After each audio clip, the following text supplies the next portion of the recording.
शुरू करता हूँ अल्लाह के पाक नाम से, जो नहायत मेहरबान रहम करने वाला, जो इज़्ज़त देने वाला, जो रिज़्क़ का रज़ाक, जिसने पैदा किया और जिसके कब्ज़े में मेरी रूह है। आज हमारे पास जो नई सीरीज़ का पहला टॉपिक है ऑटोइम्यून डिजीज़ का। हमने पिछले लेक्चर में आपको एक इंट्रोडक्शन दिया था कि what is the autoimmune disease, autoimmune disease क्या होती है। उसमें आपको ये बताया था कि ऑटोइम्यून डिजीज़ मुख्तसरन इतनी बात है कि आपका जो मदाफ़ती निज़ाम है, आपका जो इम्यून सिस्टम है, जो बीमारियों के ख़िलाफ़ लड़ता है, वो किसी न किसी वजह से अपने जिस्म के ख़िलाफ़ लड़ाई शुरू कर देता है, अपने हेल्दी सेल्स को मारना शुरू कर देता है। This is the autoimmune disease. उसकी हमने आपको पूरी पैथोफिजियोलॉजी समझाई थी कि हमारे पास एक डिफेंस सिस्टम है, जिसमें हमारा स्किन है, जिसमें हमारा नाक है, आंखें हैं, माउथ है और आपका यूरिनरी, ये वो एक फर्स्ट लाइन डिफेंस सिस्टम है। और एक हमने बताया था कि अल्टीमेटली हमारा डिफेंस सिस्टम है जो ब्लड के अंदर होता है, जो WBC जिसको हम कहते हैं, वाइट ब्लड सेल, उसके अंदर होता है। और वो कैसे, जो फॉरेन बॉडी होती है, इन्वाइडर होता है, फॉरेन एंटीजन होता है, उसके खिलाफ कैसे वो लड़ाई करते हैं। तो वो सारा हमने आपको एक इंट्रोडक्शन दिया था। आज हम बाकायदा से डिजीज शुरू कर रहे हैं हेड से। ब्रेन की डिजीज शुरू करेंगे और फिर इसी तरह हेड टू टो नीचे आएंगे। पहले सर की बीमारियां हैं, बाकी फिर आपकी जोड़ों की बीमारियां हैं, दिल की बीमारियां हैं, सांस की बीमारियां हैं, स्किन की डिजीज है। तो वो सारी हम इसी तरह सिस्टम वाइज डिस्कस करेंगे। तो मैं टॉपिक पे आने से पहले, आज मेरे पास जो टॉपिक है वो है मल्टीपल स्क्लेरोसिस एंड गुलन-बारे सिंड्रोम। ये दोनों नर्वस सिस्टम की डिजीज हैं। हम दोनों को एक दूसरे से डिफ्रेंशिएट भी करेंगे और दोनों को अलग-अलग समझेंगे भी, और उसका फिर साथ हम इलाज भी देखेंगे कि हमारे पास उसका क्या इलाज है। तो मैं टॉपिक पे जाने से पहले एक ऑर्गेनन का फ्रोजम पढ़ता हूँ और उसको डिस्कस करते हैं और फिर टॉपिक पे आते हैं। तो आज मेरे पास जो फ्रोजम है वो है 187। वो कहता है कि लेकिन ऐसी खराबियां, तगयरात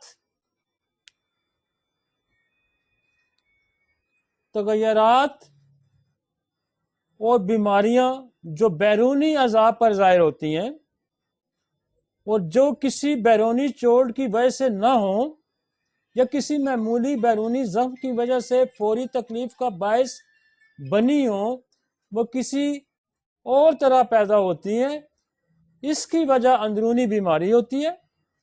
इन बीमारियों को महज बैरूनी तस्वर करना, इसी तरह इनको बैरूनी इलाज करना, इनकी जराई करना और बैरूनी अद्वियात लगाना, जैसा कि पुराने तरीका इलाज में अरसा दराज से चला आ रहा है, ये जिस कदर नामाकूल है, इस कदर इसके नताइज भी संगीन होते हैं।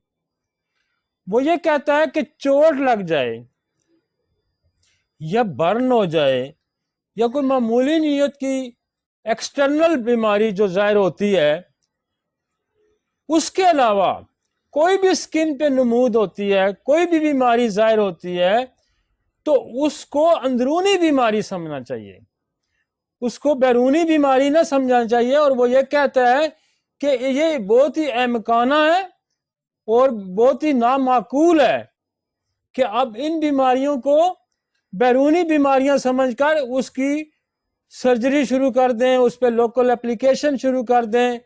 तो ये उसने कहा है कि ये बिल्कुल ये पुराने तरीका है और असर दराज से चला रहा है, और ये जिस कदर नामाकूल है, इस कदर इसके नताइज भी संगीन होते हैं। तो इस समझ को, इस सोच को उसने कहा कि ये नामाकूल है और इसके नताइज बड़े संगीन होते हैं। बेशुमार ऐसी एग्जाम्पल है। मसलन मेरे पास एक बच्चा, बहुत पुरानी बात है, 20 साल पुरानी, 25 साल पुरानी बात है, तो उसको फिट्स पड़ते थे। तो मैंने उसको जब हिस्ट्री उसकी ली तो उसने कहा जी फिट्स पड़ने तब शुरू हुए हैं जब इसके पे स्किन एक्जिमा था, तो जब एक्जिमा ठीक हुआ तो उसको फिट्स पड़ने शुरू हुए। तो मैंने क्या किया कि मैंने उसको दवाई दी एक्जिमा बाहर निकालने की। तो जो ही एक्जिमा बाहर हुआ उसी जगह पे दोबारा रीअपीयर हुआ और उसके फिट्स ठीक हुए और फिर हमने एक्जिमा का इलाज किया। तो इस तरह से बेशुमार ऐसी बीमारियां हैं। आज जैसे हम ऑटोइम्यून डिजीजेस को भी पढ़ेंगे तो बाज केसेस में कोई स्किन पे रैश आ जाता है, जैसे देखें नहीं चिकन पॉक्स है, मीजल है, बेशुमार ऐसी बीमारियां हैं जो स्किन पे रैश आता है, दाने निकलते हैं। आप देखें ना, एक बंदा है जॉन्डिस है, उसको पीलिया, आपको पता है पीलिया जब बिलिरुबिन ज्यादा बढ़ता है तो स्किन जो है पीली हो जाती है और खारिश शुरू हो जाती है। इसी तरह यूरिया रीनल फेलियर है तो यूरिया क्रिएटिनिन जब इंक्रीज होता है तो खारिश शुरू हो जाती है। तो इसका मतलब ये नहीं कि हम उस पर लोकली मरहम में शुरू कर दें लगानी, बल्कि उसका इंटरनल जो बीमारी जिस वजह से आई है उसको सॉर्ट आउट करके, उसको तहकीक करके, उसको इन्वेस्टिगेट करके उसका इलाज किया जाए। और ये बहुत ही आम अफरोजम है, ये बहुत ही आम अफरोजम है कि उसने कहा कि कट लग जाए, बर्न हो जाए या मामूली नीयत की कोई खराश जिस्म पे आ जाए तो उसका इलाज तो हम एक्सटर्नली करेंगे, लेकिन अगर इसके अलावा कोई और चीज सामने आती है तो वो इंटरनल किसी डिजीज की जो है वो नमूद है। इसकी वजह अंदरूनी बीमारी होती है। इन बीमारियों को महज बैरूनी तस्वर करना, इसी तरह इनका बीमारी इलाज करना, इनकी जराई करना, बैरूनी अदवात लगाना जैसे कि पुराने तरीका इलाज में होता था, ये अहमकाना है, नामाकूल है। और इसके जिस तरह मैंने आपको एक केस बताया है फिट्स वाला, तो फिर इस तरह के नताज होते हैं। किसी की नजर जा सकती है, किसी का मतलब कोई ऑर्गन फेलियर हो सकता है जब आप बीमारियों को सप्रेस करेंगे। और सप्रेशन जो है उसको समझना ही बड़ा आम है। मेरा एक लेक्चर है, कोई मेरा 33 आवर्स का लेक्चर है जो सप्रेशन पे है, जिसमें हमने कहा है कि इमोशनल सप्रेशन क्या होती है, डिजीज सप्रेशन क्या होती है, उसकी कॉम्प्लिकेशन क्या हो सकती हैं, और ड्रग सप्रेशन की। हम बेशुमार अद्वियात ऐसी हैं जिनको खाने से इंसान बीमार हो जाता है, तो ये भी सप्रेशन है। तो ये देखना बड़ा लाजम है और ज़रूरी है कि स्किन पे कोई चीज़ अगर आती है, कोई ग्रोथ आती है, कोई जो चेंज आती है, तो उस चेंज को बगौर देख के उसका इलाज किया जाए, उसको लोकल एप्लीकेशन से परहेज किया। और मेरी प्रैक्टिस में शुरू से है कि मैं लोकल एप्लीकेशन जो है मास पे बर्न के और इंजरी के हम नहीं करते। राइट जी। अब आते हैं असल डिजीज की तरफ। हमें आज जो बीमारी पढ़नी है ये नर्वस सिस्टम की डिजीज है। तो नर्वस सिस्टम जो है उसको थोड़ा सा समझना बड़ा जरूरी है कि नर्वस सिस्टम क्या है। नर्वस सिस्टम हमारा बेसिकली थ्री पार्ट्स पे मुश्तमिल है, 3 हिस्सों पे। ब्रेन है, स्पाइनल कॉर्ड है, और फिर हमारा एक कॉम्प्लेक्स नर्वस सिस्टम कॉम्प्लेक्स है, लाइनिज होती हैं जो एक जगह से दूसरी जगह पैगाम लेके जाती हैं। वो कहता है the nervous system include the brain, spinal cord and complex network. एक तारें होती हैं, जैसे नेटवर्क तो आप समझते हैं ना कि बिजली का जैसे नेटवर्क है, और टेलीफोन का नेटवर्क है। तो ये एक नेटवर्क होता है जो किसी एक जगह से पैगाम लेके दूसरी जगह जाता है। मोस्टली जैसे टेलीफोन का नेटवर्क है, तारें बिछाई जाती हैं। तो ये क्या होता है, ये ब्रेन के अंदर से भी ये नर्वस सिस्टम निकलता है, और स्पाइनल कॉर्ड से, ब्रेन से कैसे, जैसे आपकी 12 क्रेनियल नर्व हैं, जैसे फेशियल नर्व है, कान की ऑल्फैक्टरी नर्व्स है, ट्राइजेमिनल नर्व्स है। तो ये 12 आपकी क्रेनियल नर्व ब्रेन से जनरेट होती हैं। और बाकी जैसे आपकी शैटिका है या आपकी ये ऊपर सर्वाइकल का एरिया है, इसकी जो नर्व्स हैं, ये नीचे, ये सारी नर्व जो है वो स्पाइनल कॉर्ड से निकलती हैं। तो आप ये समझते हैं कि हमारा जो नर्वस सिस्टम है वो मुश्तमिल है किस पे, ब्रेन पे, स्पाइनल कार्ड पे, और एक जो है नेटवर्क है, कॉम्प्लेक्स नेटवर्क है। आपको बात मेरी अब समझ आ रही है कि ये आपने ध्यान में रखना है कि हमारा एक नर्वस सिस्टम है। नर्वस सिस्टम जो है वो किस पे डिपेंड क्या करता है?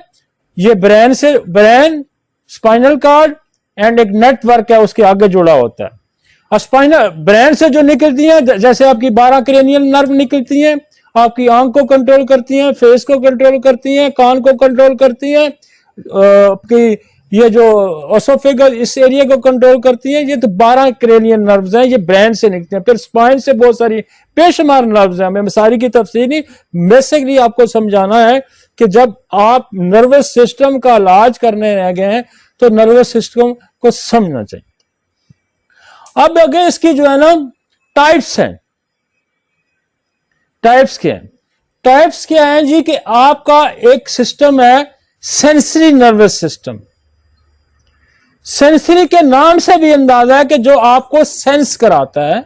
मसलन मैं यहां हाथ रख लूं, ये जगह ठंडी है, तो ये सेंस किया, ये सेंसरी नर्वस सिस्टम मैसेज लेके स्पाइनल कार्ड से फिर ब्रेन में जाएगा। This is the sensory nerve. एक मोटर सिस्टम है, मोटर नर्व का सिस्टम है।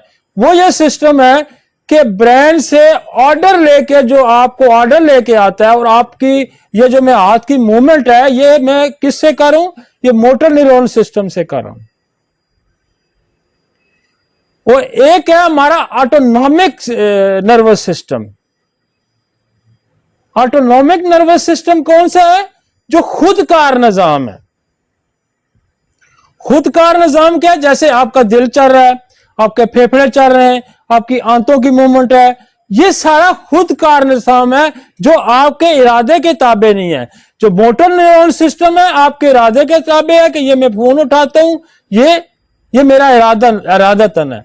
एक मैं फोन, मेरा दिल है, मेरा दिमाग है, मेरे फेफड़े हैं, मेरे गुर्दे हैं, ये ऑटोनॉमिक नर्वस सिस्टम है जो खुदकार है। अब ऑटोनॉमिक नर्वस सिस्टम में भी दो आगे और कैटेगरीज हैं। एक जो है उसको क्या कहते हैं? Sympathetic nervous system. Sympathetic nervous system क्या है? जब आप किसी एग्रेशन में होते हैं, एक रूटीन काम करने से आप हट के, मतलब आपने दौड़ लगा देनी है, आपने किसी को डंडा मार देना है, तो ये क्या है? सिंपैथेटिक नर्वस सिस्टम है। जब आप रूटीन के कामों से हट के, ये भी खुदकार, लेकिन ये रूटीन के कामों से जब आप एग्रेशन में जाते हैं तो फिर ये तेज हो जाता है। और एक पैरा सिंपैथेटिक सिस्टम है जो आप नॉर्मल, जैसे आप सो रहे हैं, आप बैठे हुए हैं, आपने खाना खाया है, आप स्लीप में हो, जनरल बिल्कुल आम रूटीन में, तो इसको कहते हैं पैरा। तो आपको अब समझ आई कि एक तो हमने हमारा 3 टाइप का जो सिस्टम के एनाटॉमी है उसके ब्रेन के अंदर।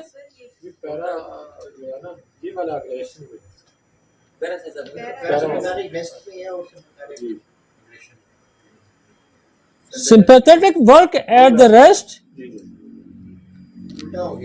नहीं सिंपैथिक, दोबारा इसको ठीक, इसमें लिखने में गलती, टाइपिंग में गलती है, राइटिंग में गलती है। जो मैं बोल रहा हूं वो ठीक है। सिंपैथिक जो है वो बेसिकली एग्रेशन में यूज होगा और पैरासिम्पैथिक नॉर्मल होगा। इसको ठीक कर दें जी, ठीक है जी। तो पहले तो आपने, हमारी एनाटॉमी जो है वो 3 हिस्सों पे, ब्रेन, स्पाइनल कार्ड और एक नेटवर्क है, ये समझ आ गई जी। उसके बाद फंक्शन क्या है इसके?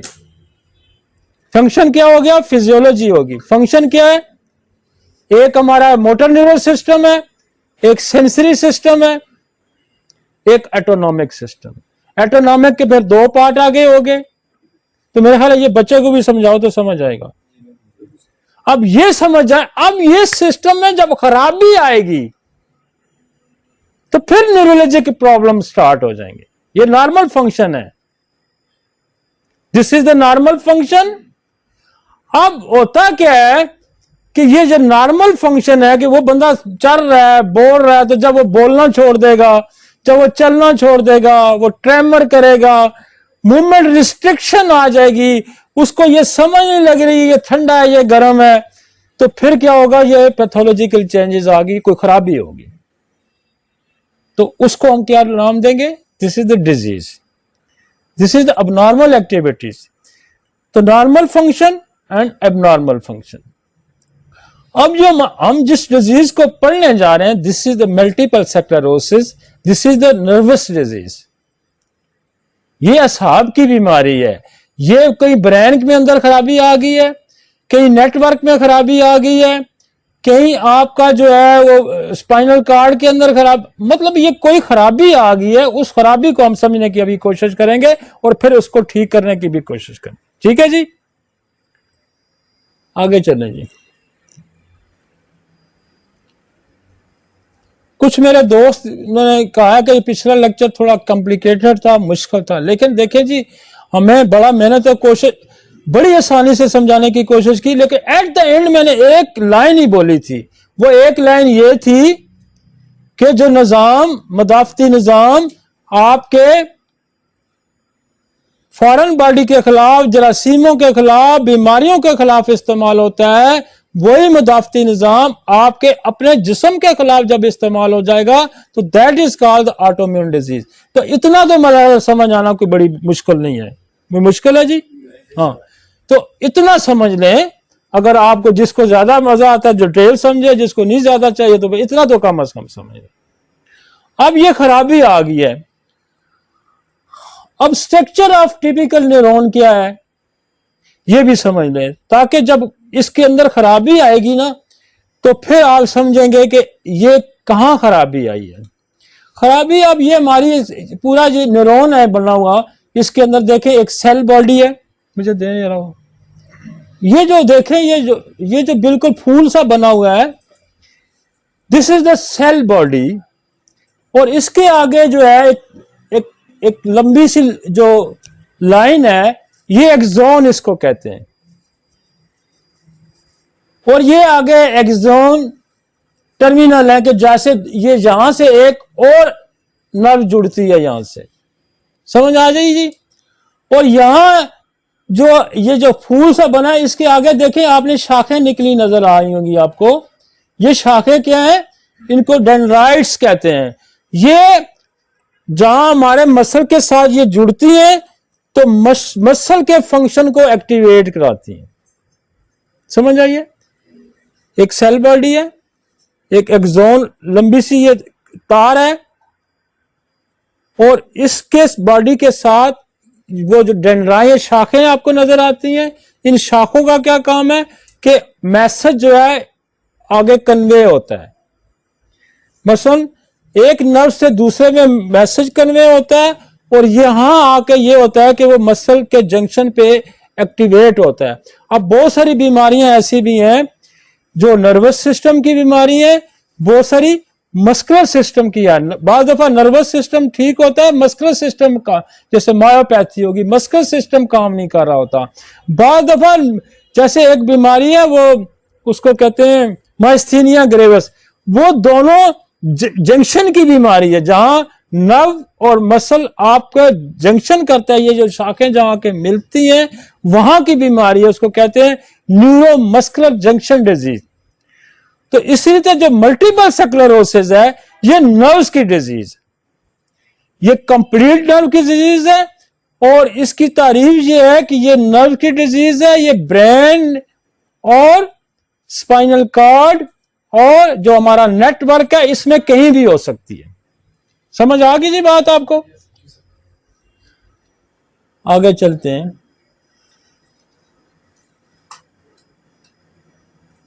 आगे स्लाइड आइए। ये नॉर्मल है जी। अब एबनॉर्मल क्या होता है? एबनॉर्मल ये होता है कि हमने बड़ी डिटेल से डिस्कस की थी कि जब फॉरेन बॉडी अटैक करती है तो क्या होता है कि हमारा एक टी सेल होता है, एक मैक्रोफेजेस होते हैं, एक बी सेल होता है, मैक्रोफेजेस डायरेक्ट अटैक करते हैं, इन्फॉर्म करते हैं टी सेल्स को, टी सेल इन्फॉर्म करता है बी सेल को, बी सेल के अंदर एंटीबॉडी बनती है और वो दो तरह की इम्यूनिटी पैदा हो जाती है। एक डायरेक्ट अटैक है, एक उस तरह की फौज बना के अटैक किया जाता है। और फिर मतलब ये हमने पहले सारा समझा हुआ है। अब होता यह है कि जब अटैक होता है किसी भी वजह से, किसी वायरल, किसी बैक्टीरिया, किसी फंगल, जेनेटिक डिसऑर्डर एंड कोई भी एक्यूट इन्फेक्शन भी कोई हो सकता है जिसकी वजह से इम्यून सिस्टम एक्टिवेट हुआ और उस फॉरेन बॉडी को उसने मारने की कोशिश की और वो कंफ्यूज होके नर्व पे अटैक कर दिया उसने। समझ आई आपको? वो कंफ्यूज हो गया। एक तो उसने उस फॉरेन बॉडी को मारने की कोशिश की, उस बैक्टीरिया को मारने की कोशिश की, उस वायरस को मारने की कोशिश की, साथ ही उसने क्या किया, ये नर्व की जो माइलिन शीट है इस पे अटैक कर दिया, नर्व पे अटैक कर दिया। अब जब नर्व पे वो अटैक करेगा, क्योंकि दो साइड पे अटैक कर रहा है, उधर उस बैक्टीरिया पे भी अटैक करे और इधर भी कर। अब ये होता है कि ये देखें माइलिन शीट है हमारा, एक नर्व का एक नर्व है, ये देखें ना, ये नर्व अंदर से निकल रही है, यहां से ये नर्व निकल रही है, मुझे दें, ये नर्व निकल रही है, इस पे एक कवरिंग है, जैसे आपकी बिजली की तार है, ये जैसे ये बिजली की तार है, इसके अंदर ये ऊपर शीट है, इसको माइलिन शीट कहेंगे। ठीक हो गया? इसके अंदर वायर है। अब ये अटैक क्या करता है, जब नर्व सिस्टम पे अटैक करता है तो क्या करता है कि इस शीट को उड़ाता है। पहले इस शीट को उड़ाएगा तो नीचे नर्व एक्सपोज हो जाएगी जो अंदर छुपी होती। जब नर्व एक्सपोज होगी तो नर्व डैमेज होगी। जब नर्व डैमेज होगी तो फिर जिस एरिया की वो नर्व जहां जहां जा रही है वो इस एरिया का फंक्शन डिस्टर्ब हो जाएगा। आगे चलेंगे।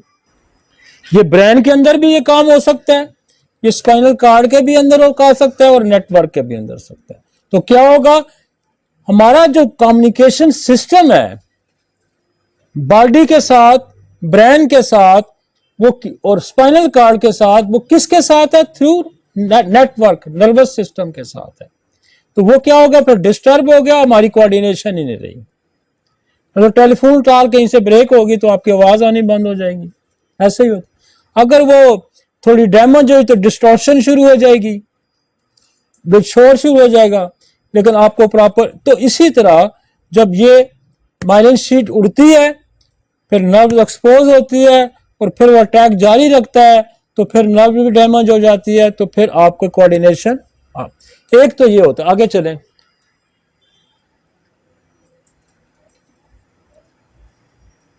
थोड़ा सा आगे चलें। अच्छा, इसमें का हल मार्क क्या है? अब इसमें पैथोलॉजी तो मैंने आपको उस स्क्रीन पे वो उस पे मैंने बताई। हो क्या, यहां लीजन क्रिएट होगा, जख्म हो जाएगा।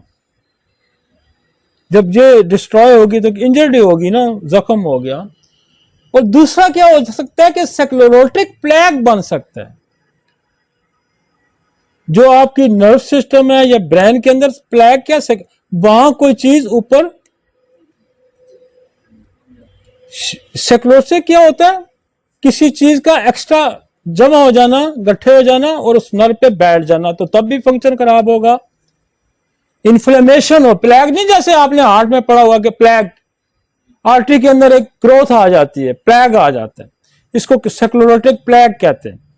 इसी तरह यहां भी नर्व के ऊपर ये आ जाता है, ब्रेन के अंदर आ जाता है, तो ब्रेन की एक्टिविटीज को रिस्ट्रिक्ट करा देता है। इसलिए जब इसका एमआरआई कराया जाता है तो इसको स्क्लेरोटिक प्लेग बने होते हैं ब्रेन के अंदर मुख्तलिफ जगह पे, जो मल्टीपल स्क्लेरोसिस है। और क्या हो सकता है, इन्फ्लेमेशन हो सकती है। मतलब ये वो चीजें हैं कि जब इम्यून सिस्टम आपके खिलाफ अगेंस्ट जब हमला करेगा तो क्या क्या हो सकता है, क्या हो सकता है, लीजन बन सकता है, स्क्लेरोटिक प्लेग हो सकता है, इन्फ्लेमेशन हो सकती है, and demyelination of the neuron in the brain, कि वो ऊपर से डीमाइलिनेशन, वो शीट जो है वो उतर सकती है।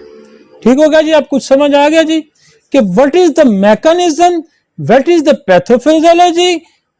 तो मल्टीपल स्क्लेरोसिस जब होगा तो अंदर क्या हो रहा होता है, अंदर ये चेंजेस होंगी, फिर सिम्टम क्या आएंगी। अब इस पहले वाली स्लाइड जरा दोबारा लाओ। अब सिम्टम क्या होंगी, आपके पास जो मरीज कंप्लेन लेके आएगा वो क्या लेके आएगा वो देखना है।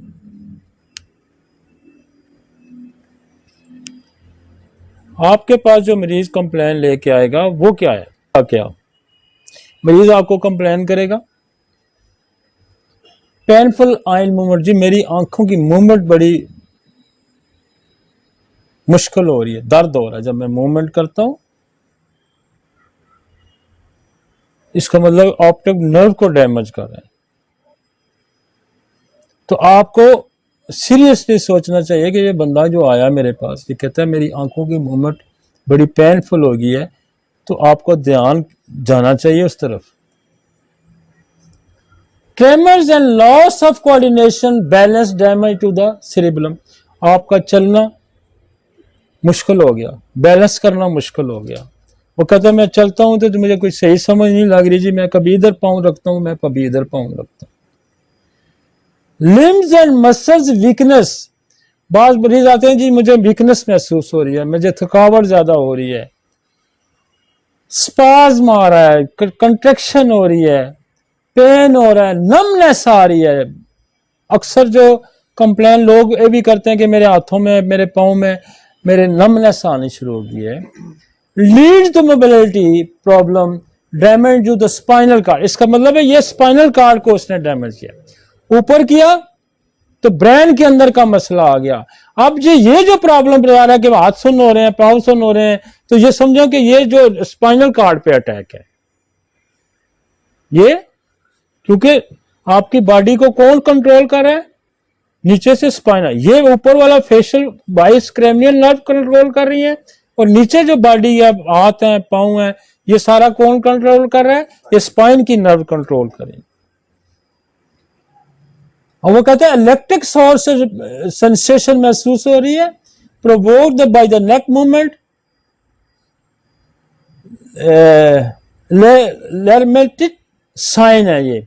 तो ये वो कह रहा है कि जब ये इस किस्म के झटके लग रहे हैं जी, कभी करंट लग रहा है, तो ये आपको, आपका ध्यान फौरन जाना चाहिए कि इस बंदे को कहीं मल्टीपल स्क्लेरोसिस नहीं होगा। उसके लिए फौरन एमआरआई ब्रेन लिखा जाता है और जो स्पाइन लिखा जाता है, ताकि आपको पता चल जाए कि ये कहीं जो है नर्वस सिस्टम कहाँ कहाँ डैमेज हो रहा है। ठीक है जी, आगे चलते हैं। हो गया।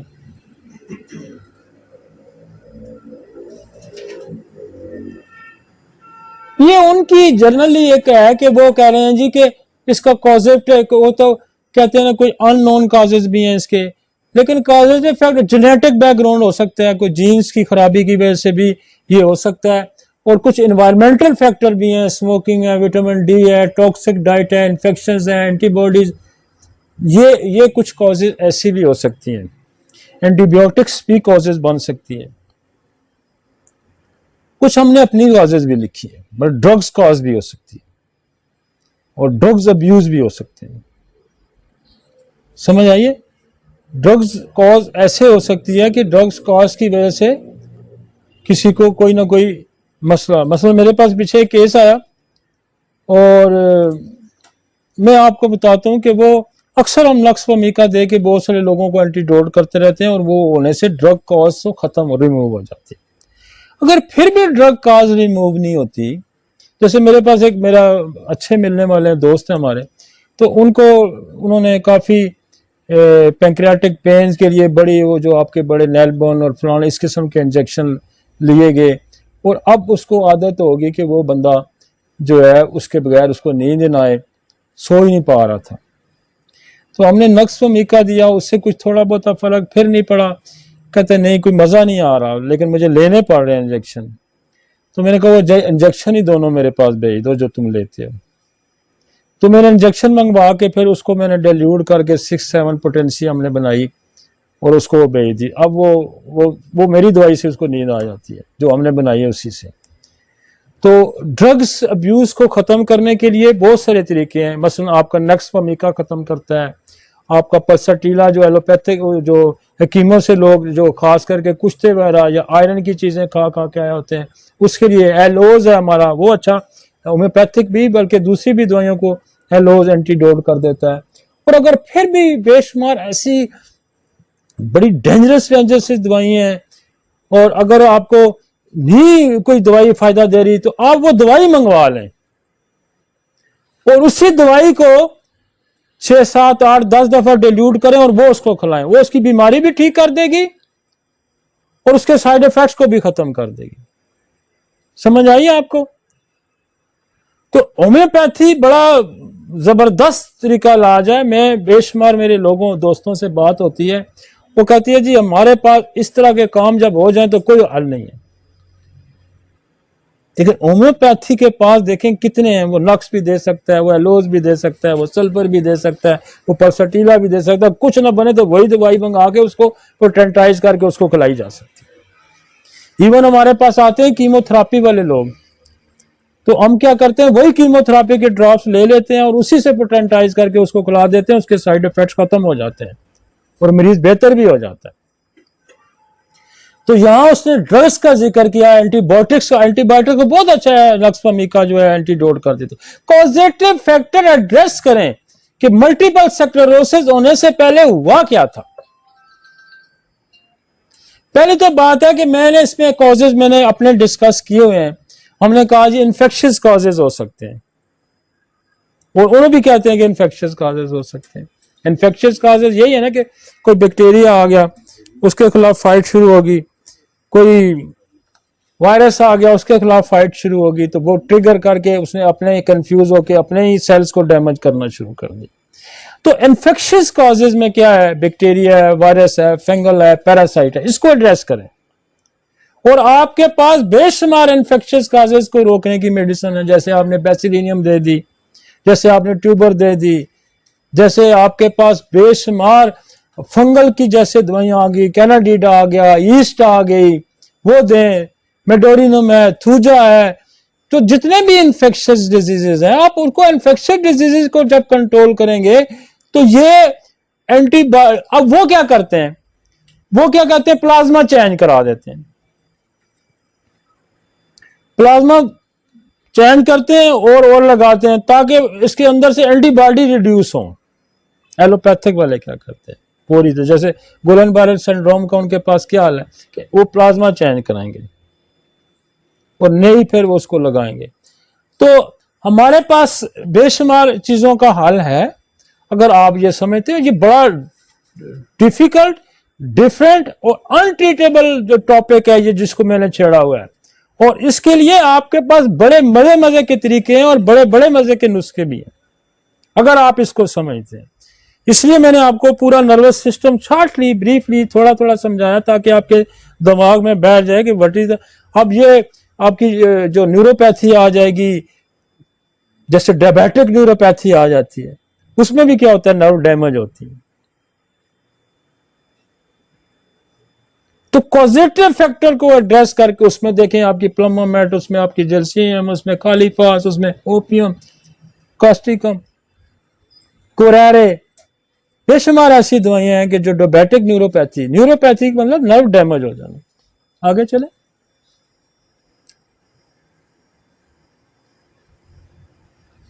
वो कहता है एज कौन सी में ज्यादा, ये 16 साल से लेके 55 साल से लोगों तक मेरे पास, मैं आपको ये बताऊं कि मेरे पास आज तक जो केस भी आया एमएस का, और अल्लाह ने उसको शिफा दी, मुझे समझ नहीं थी। पहला मेरे पास, आज से कोई काफी अर्सा पुरानी बात है, मेरे पास पहला केस आया, वो एक डॉक्टर थी, डेंटिस्ट सर्जन थी। अच्छा, मुझे नहीं पता था, मैंने उसको स्टडी किया, what is the multiple sclerosis, उसके पास रिपोर्ट थी और मेरे पास फर्स्ट पेशेंट था। मैंने उसकी रिपोर्ट दिखी, उस पर नीचे लिखा हुआ था कि मल्टीपल स्क्लेरोसिस, और उस पर ऊपर लिखा था sclerotic changes in the brain. मुझे वो केस इसलिए याद है कि वो ट्रीट हुआ हुआ केस है। मैंने उस फीमेल की हिस्ट्री ली, ना मुझे कॉजेस का पता था, ना मुझे पता था what is the multiple sclerosis, बहुत अर्ली जमाने की बात है। तो मैंने जब उसकी हिस्ट्री ली तो उसकी लव डिसअपॉइंटमेंट थी, उसकी लव डिसअपॉइंटमेंट थी। और लव डिसअपॉइंटमेंट को हमने क्या किया, उसकी मैंने फैमिली हिस्ट्री दी, फैमिली में उसको कैंसर मिलता था, तो मैंने क्या कार्सिनोसम की डोज लगाई, मैंने उसको इग्नेशिया दी, ऑरामेड दी, और मैं जो पढ़ा कहीं था एमएस को ऐसे ही छोड़ ली, तो मैंने उसको प्लम्बोमेट दी। हम प्लम्बोमेट जो है उसको देते रहे 1 दे के 200 में, और इग्नेशिया हम उसको 200 की रोज देते रहे। नेक्स्ट टाइम आई तो उसकी ये सिम्टम, हाथ सुन होना, आंख का बंद होना, ये गायब हो गया। और वो 6 महीने ट्रीटमेंट करने के बाद मैंने कहा उसको एमआरआई कराओ दोबारा, और एमआरआई जब कराई तो वो जो स्क्लेरोटिक चेंजेस थी ब्रेन में एब्सोल्यूट गायब थी। और वो इत्तेफाक से वो फीमेल पिछले कल परसों दोबारा मेरे पास, वैसे वो किसी अपने अजीज को लेके आई हुई थी, तो मैं क्या सुना, कहती आप मैं उस दिन के बाद आज तक ठीक हूं, मुझे कुछ भी नहीं हुआ। इसको 10, 15, 20 साल हो गए इस बात को। तो मल्टीपल स्क्लेरोसिस क्यों, हमने पता भी नहीं था, लेकिन हमने कॉजेटिव फैक्टर को एड्रेस किया। तो कॉजेटिव फैक्टर को कभी ना भूलें। दुनिया की कोई भी डिजीज आ जाए, चाहे वो गुलन-बारे सिंड्रोम आ जाए, चाहे वो मल्टीपल स्क्लेरोसिस आ जाए, चाहे वो ऑटिज्म आ जाए, चाहे वो सोराइसिस आ जाए, कॉजेटिव फैक्टर जो भी ऑटोइम्यून डिजीज है, ये ध्यान में रखें कि मरीज की हिस्ट्री में ये इफेक्ट आने से पहले क्या हुआ, क्या उसने कोई दवाई खाई, क्या उसको वायरल बैक्टीरियल कोई इन्फेक्शन हुआ, क्या हुआ उसके साथ, वो अगर आपको पता चल जाता है। और आपके पास दवाइयों की एक रेंज है बहुत सारी, वो मैं आगे जाके दवाइयां भी डिस्कस करता हूं। मैं तो ऐसे शॉर्टली अभी हम आपको बता रहे हैं कि कॉजेटिव फैक्टर को बिल्कुल नहीं। मैंने कहा कि इन्फेक्शियस कॉजेस, ये ट्रिगर कैसे होगा इन्फेक्शियस कॉजेस, इसलिए होगा कि ये एंटीबॉडी जो है इसकी जो है वो उसको मारने की, बैक्टीरिया को, वायरस को मारने की कोशिश करेगी, तो साथ अपने कंफ्यूज होकर अपने इम्यून सिस्टम पे अटैक कर, अपनी बॉडी पे अटैक कर देगी। इस केस में भी ऐसा ही होता है। अब वो ये कहते हैं कि कुछ हार्मोन्स हैं, estrogen protect against MS, estrogen female hormones, इसको जिनके फीमेल्स के हार्मोन भी आप चेक करवा सकते हैं कि कहीं इसके अंदर, या मेल का जैसे हार्मोन्स हैं, आप टेस्टोस्टेरोन चेक करवा सकते हैं, हार्मोन्स को भी एड्रेस करें। और मैं ये आपको बताऊं, फर्ज करें एक औरत बांझ है, एक बंदा बांझ है, एक बंदा इंपोर्टेंट है, तो क्यों होगा, हार्मोनल डेफिशिएंसी होगी, उस पर भी ऑटोइम्यून डिजीज पैदा कर सकता है। ब्रेन पे स्ट्रेस है, दबाव है, कोई भी जो दबाव है दिमाग पे, ग्रीफ है, सदमा है, वो आपके इम्यून सिस्टम को डिस्टर्ब कर सकता है। हम जब कॉलेज स्कूल पढ़ते थे तो फिल्में देखते होते थे, तो फिल्मों में दिखाया जाता था कि स्टोरी कैसे होती थी कि वो जनाब लव स्टोरी चल रही है, हुआ यह कि वो डिसअपॉइंटमेंट हो गई है, और फिर वो जो है बंदा या बंदी टीबी उसको हो गई है, और वो सूख साख के बेड पे चला गया है, और फिर अल्टीमेटली जनाब वो ऐसे सीन होते थे ना फिल्मों में। अब ये क्या है, ये ग्रीफ है, ये ग्रीफ है। तो ग्रीफ इंसान को डेथ करवा सकता है, ग्रीफ आपके मदाफती निजाम को तबाह कर सकता है। सुसाइड नहीं लोग करते, सुसाइड करते हैं ना लोग, तो सुसाइड क्या है, अपने आप को मारना क्या है, ये भी तो ऑटोम्यून है ना। आपको खुदा ने जिंदगी की ख्वाहिश पैदा करके पैदा किया है, तो जिंदगी की ख्वाहिश ना रहना अगेंस्ट द नेचर है। जिंदगी की ख्वाहिश ना रहना अगेंस्ट द नेचर है। इसका मतलब है ऑटोम्यून डिजीज में आपकी इग्नेशिया इस्तेमाल हो सकती है, ऑटोम्यून डिजीज में आपका ऑरोमेट इस्तेमाल हो सकता है, ऑटोम्यून डिजीज में आपकी नेट्रोमेर इस्तेमाल हो सकती है, ऑटोम्यून डिजीज में आपकी एसिड फाज इस्तेमाल हो सकती है, ऑटोम्यून डिजीज में आपकी कास्टिकम, आपकी स्टेफिसाइगेरिया इस्तेमाल हो सकती है। वो लोग जो सप्रेशन का शिकार हैं, वो जो लोग सप्रेशन का शिकार हैं, जो खौफ में मुब्तला है, बहू है, मुलाजम है, बास का डर है, वैसे भी चोर का, डाकू के डर में मुब्तला है, ब्रेव नहीं है, सप्रेस कर है, उसको ऑटोम्यून डिजीज हो सकती है, उसकी दवाई स्टेफिसाइगेरिया हो सकती है। इसी तरह आपकी एक दवाई है वो पैरास्क्वाडिफोलिया। पैरास्क्वाडिफोलिया भी गम की एक पूरी पिक्चर है। उसके बारे में एक केस रिपोर्ट किया हुआ काशी राम ने कि वो एक औरत जो टिकटिकी बांध के और बिल्कुल किसी से बात नहीं करती थी, चुप, उसको ग्रीफ का हिस्ट्री है, और उसको पैरास्क्वाडिफोलिया से ठीक किया गया। कभी आपने डिप्रेशन में पैरास्क्वाडिफोलिया नहीं दी होगी। और पैरास्क्वाडिफोलिया क्या करती है, आपके नर्व पे अटैक करती है, और आपको सर्वाइकल स्पॉन्डिलोसिस की बड़ी दवाई है। तो causative factor and physical appearance देखें कि वो बेसिकली शॉक सदमे की भी दवाई है, और उससे ये तीनों आपका सर्वाइकल स्पॉन्डिलोसिस कंप्रेशन आता है, और ये आपकी हाथ की उंगलियां सुन्न होती हैं, तो हम पैरास्क्वाडिफोलिया देते हैं, उससे ठीक हो जाती है। तो कहने का मकसद यह है कि कॉजेटिव फैक्टर एड्रेस करना है, हार्मोन्स को एड्रेस करना है, और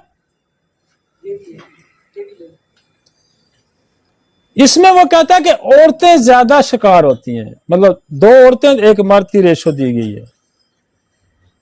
ऑटोइम्यून डिजीजेस, मल्टीपल स्क्लेरोसिस में मर्दों की निस्बत औरत ज्यादा शिकार होती है। उसकी वजह देखें कि वो हार्मोनल इश्यूज भी हो सकता है, और वो डिप्रेशन औरत के साथ ज्यादा है। ये ध्यान में हमारी औरत जो है ऑल ओवर वर्ल्ड ज्यादा मुतासर है ग्रीफ की। मर्द जो है ना वो कम मुतासर होता है, लेकिन कम मुतासर होता है। इसको 51 और 2 की रेशो दी गई है, इंटरनेशनल स्टडी है कि 2 औरतें होंगी, 1 मर्द होगा। मसलन हो सकता है औरत की फैमिली के ऐसे मिसाल हैं कि वो उसका खामन मर जाता है तो वो दूसरी शादी नहीं कर पाती, डाइवर्स हो जाती है तो दूसरी शादी नहीं कर पाती, मर्द तो कर लेगा। तो रेशो इस वजह से भी बढ़ती है, स्पेशली थर्ड वर्ल्ड के जो एशियन के हमारे मिसाइल्स हैं, और हमारे तो यहाँ 70 भी लोग होते हैं, तो क्या उसको मल्टीपल स्क्लेरोसिस हो सकता है ना?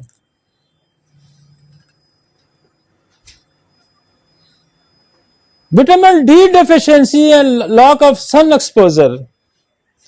देखे विटामिन डी कहां से जनरेट होता है? सूरज की रोशनी आपकी स्किन पे पड़ती है और फिर लिवर में जाके प्रोसेस होता है और फिर विटामिन डी बनता है। तो सन एक्सपोजर जिन लोगों को नहीं है तो उनको भी ये प्रॉब्लम हो सकता है। हम उनको क्या देंगे? हम उनको सोल देंगे। हम उनको क्या देंगे जी? सूरज की जो रोशनी या सूरज की शुआओं से जो मसाइल पैदा होते हैं उनकी दवाइयां कौन सी हैं? उसकी दवाइयां नेट्रम कार्ब है, उसकी दवाई जनाब आपकी नेट्रोम्योर है, उसकी दवाई जो आपकी ग्लोनाइन है, उसकी दवाई जलसीम है, उसकी दवाई बेलाडोना है, उसकी दवाई एक्सरे है, उसकी दवाई सोल है। तो फिर यूं करेंगे,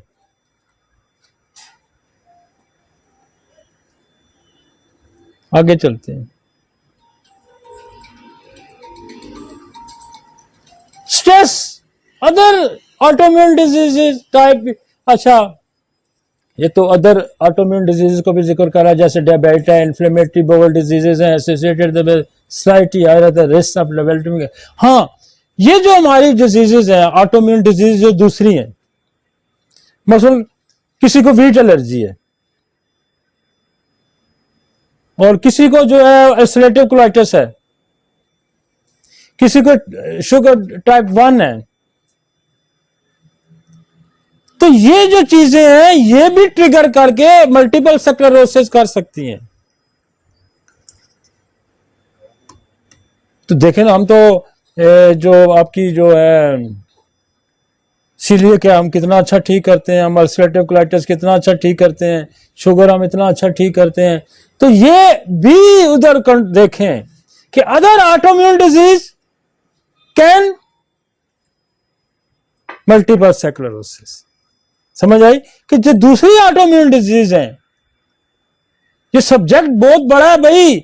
अगर आप ऑटोइम्यून डिजीज को समझ जाते हैं, ये बड़ा सब्जेक्ट है। आपने दुनिया में एक और नई रीत पैदा करनी है कि homeopathy can treat the autoimmune disease. और हमारे बेशुमार लोगों, मेरे पास एग्जांपल है मेरे अपने क्लिनिक की और मेरे कई दोस्तों के क्लिनिक की, उन्होंने ऑटोइम्यून डिजीजेस ठीक की हुई हैं। लिहाजा अगर हम इसको और ज्यादा समझ के करें और अच्छे तरीके से समझ के करें तो हम और अच्छे रिजल्ट प्रोड्यूस कर सकते हैं। इसलिए ये घबराने की जरूरत नहीं है, इसको समझें। What is the autoimmune disease, कहां की है, क्या क्या उसके कॉजेटिव फैक्टर इसमें बड़ा आम है भाई। कॉजेटिव फैक्टर इसमें बड़ा आम है। आप सिंपली इन्फेक्शियस डिजीजेस को ले लें, आप जेनेटिक डिसऑर्डर्स को ले लें, आप डिप्रेशन को ले लें, आप एनवायरमेंटल प्रॉब्लम्स को ले लें, तो आप सोशल सोसाइटी के बिहेवियर्स को ले लें। अगर आप इनको समझते हैं तो फिर आप ऑटोइम्यून डिजीज ठीक करने की सलाहियत रखते हैं। और दुनिया में किसी और सिस्टम के पास इतनी दवाइयां ही नहीं है जितनी हमारे पास है। किसी के पास सोल नहीं है, किसी के पास टेट्रोपैथी नहीं है कि उसी दवाई से दवाई डाइल्यूट करके दे सके, किसी के पास एंटीडोटल मेडिसिन नहीं है। वो क्या कहते हैं, जब हम हमारे पास कोई दवाई जो है साइड इफेक्ट शुरू कर दे तो हम यही कहते हैं कि बस इसको बंद कर दें। लेकिन दवाई बंद करने से साइड इफेक्ट्स खत्म नहीं होते। उसकी वजह यह है कि जो स्नेक पॉइजन है, हेरिंग ने स्नेक के मुंह से पॉइजन निकाल के शीशी में डालते डालते उसकी जो फ्यूम्स उड़े थे उससे उसकी सारी जिंदगी, वो कहता है कि ये मैं नेक का बटन बंद नहीं कर सका।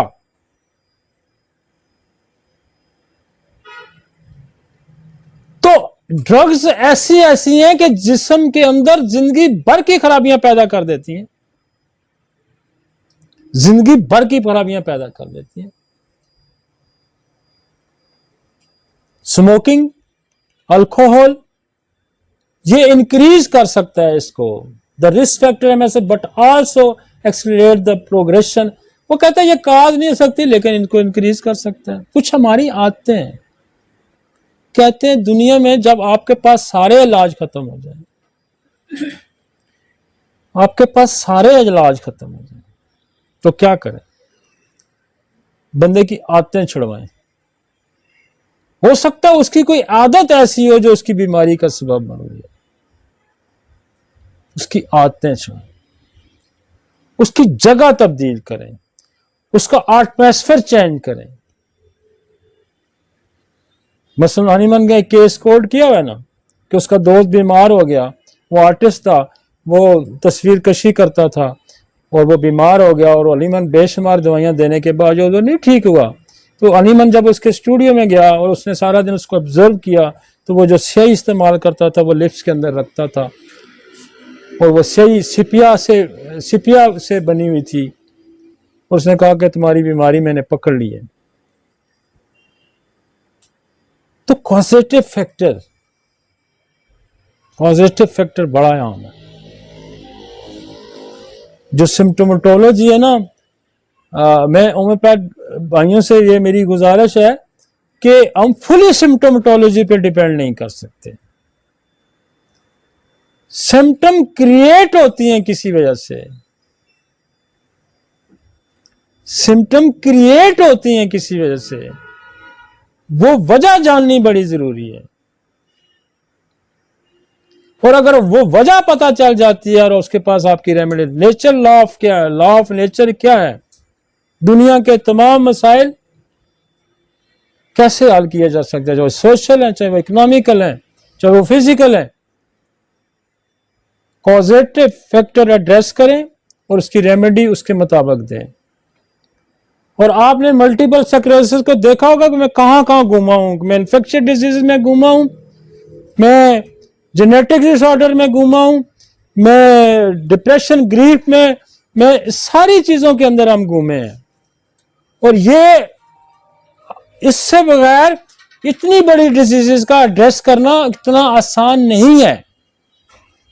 आगे चलते हैं।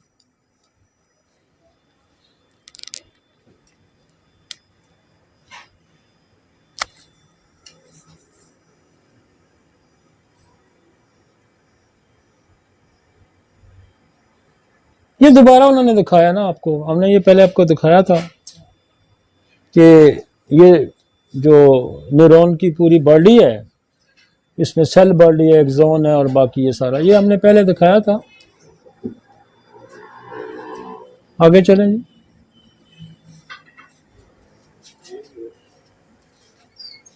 ये भी हमने दिखाया था कि ऑटोइम्यून अटैक हो जाए।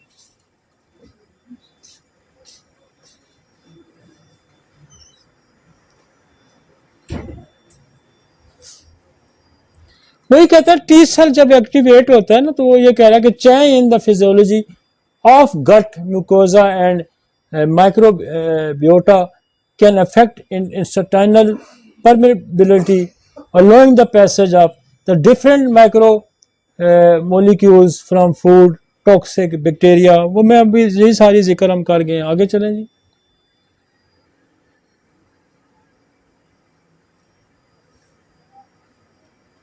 और वो कहते हैं myelin protein have some amino acid similarity to the virus. Epstein Barr virus है, एक हर्पीज है, पेप्लोमा है। अब ये बैक्टीरिया का, अब ये देखें ना, ये जो वायरस के नाम ले रहा है, एप्स्टीन बैर वायरस है, हर्पीज, हर्पीज तो आप आम नो में हर्पीज वायरस जो है, हर्पीज वायरस जो होता है वो भी अगर सप्रेस हो जाए और सही ठीक ना हो तो वो भी वो कहता है कि ऑटोइम्यून डिजीज क्रिएट कर सकता है। और वो क्या कर सकता है, मल्टीपल स्क्लेरोसिस पैदा कर सकता है। पेप्लोमा, पेप्लोमा वायरस क्या है? पेप्लोमा वायरस जो है कि ये एसटीडी है, जेनेटिक और सेक्सुअल ट्रांसमिटेड डिजीज है। ये जेनेटिक वॉर्स जो पैदा करता है और ये सर्विक्स का कॉमन है अमेरिका में, इसका कैंसर पेप्लोमा वायरस का। और ये जो है पेप्लोमा वायरस वहां तो इसकी वैक्सीन बल्कि दी जाती है लोगों को अमेरिका में। और मैंने काफी अर्सा पहले मैंने ये पेप्लोमा वायरस मंगाया। मैं वार्ड्स में इसको कसरत से हम यूज करते हैं, जहाँ थूजा मेडोरिनम वगैरह एसिड होती है, तो हम एज इंटरकरेंट रेमेडी के तौर पे पेप्लोमा वायरस का इस्तेमाल करते हैं जब वार्ड्स नहीं गिरते। तो स्पेशली जेनेटिक्स वार्ड, वायरल वार्ड्स जो है वो पेप्लोमा वायरस है। और हम बड़े काफी अरसे से हम पेप्लोमा वायरस का इस्तेमाल करते हैं और ये ट्रिगर हो सकता है। और बैक्टीरिया में वो सूडोमोनास कॉमन है, सूडोमोनास कॉमन है।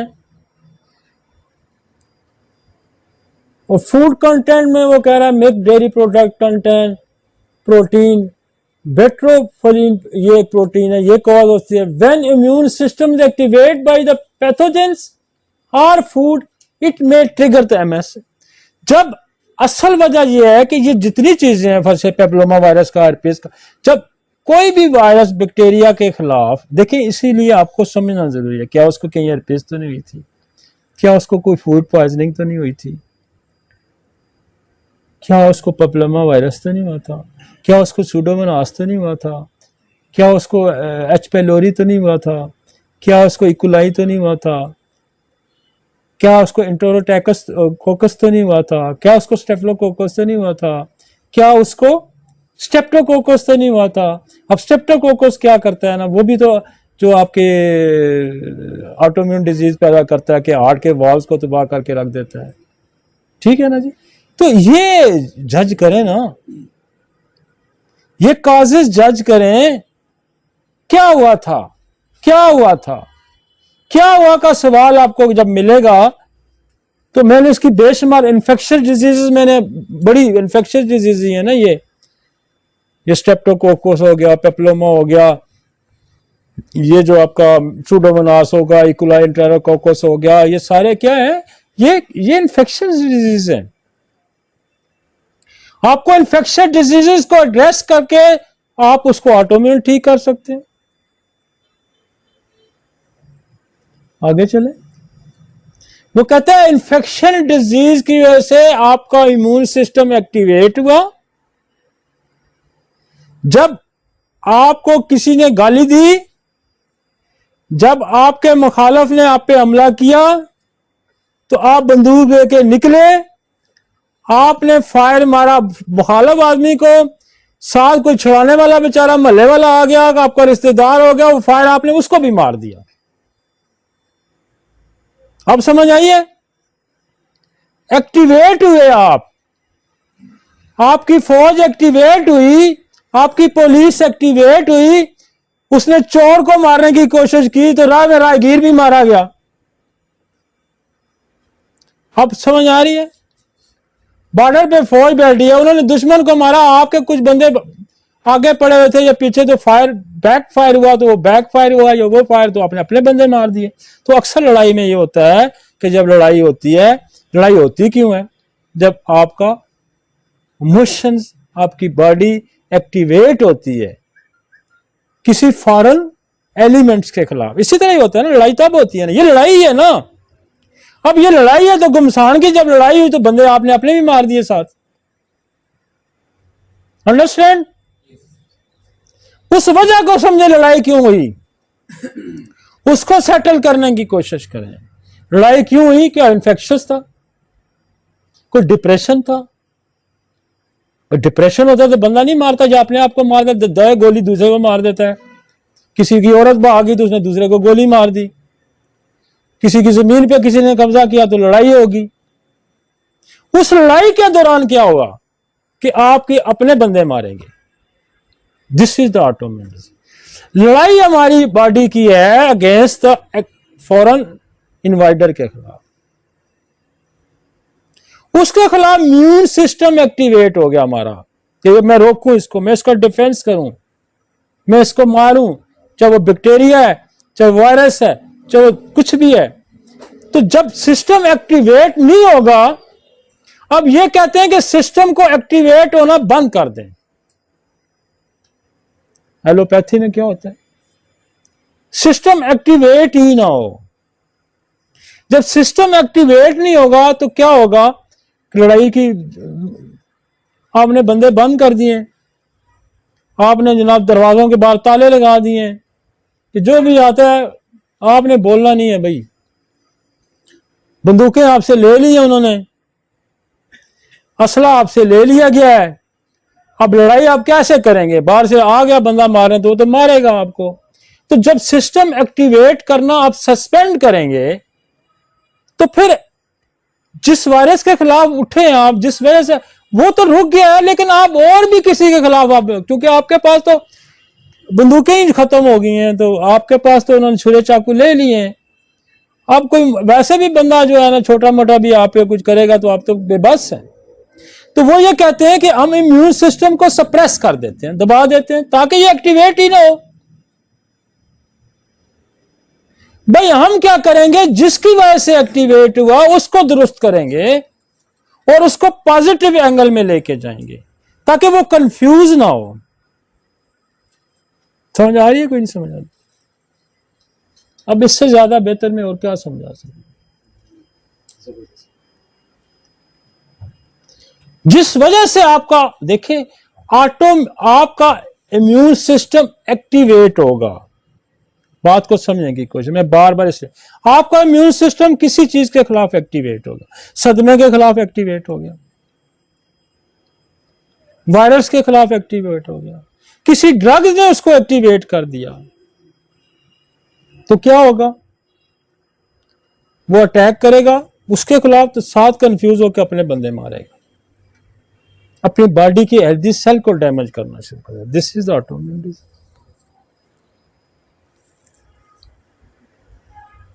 ये देखा है उसने,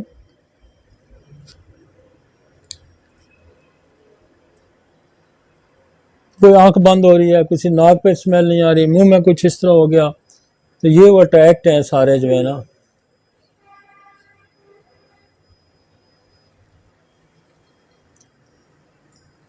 ये डैमेज हो गया न्यूरॉन, वो हेल्दी न्यूरॉन है।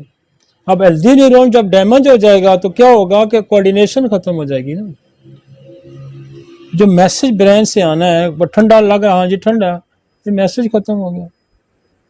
हाँ जी अब इसके खिलाफ ठंडा तो हाथ उठाना है, आपने हाथ उठाना नहीं है, आपका न्यूरॉन सिस्टम डैमेज हो गया कि भाई आप ये ठंड है, ठंड क्या, फौरन पीछे हाथ उठाएं, ये ठंड सेंसरी सिस्टम का है, महसूस करना, आपने हाथ उठाया, न्यूरॉन सिस्टम एक्टिवेट हुआ। तो जब आपका सिस्टम, कम्युनिकेशन सिस्टम डैमेज होगा, आपको ये सेंस नहीं हो रही, आपका हाथ जल जाएगा, आप ऊपर से ऑर्डर नहीं आ रहा, मोटर न्यूरो एक्टिवेट ही नहीं हो रहा, तो काम खराब होगा। तो this is the disease of the nervous system because of the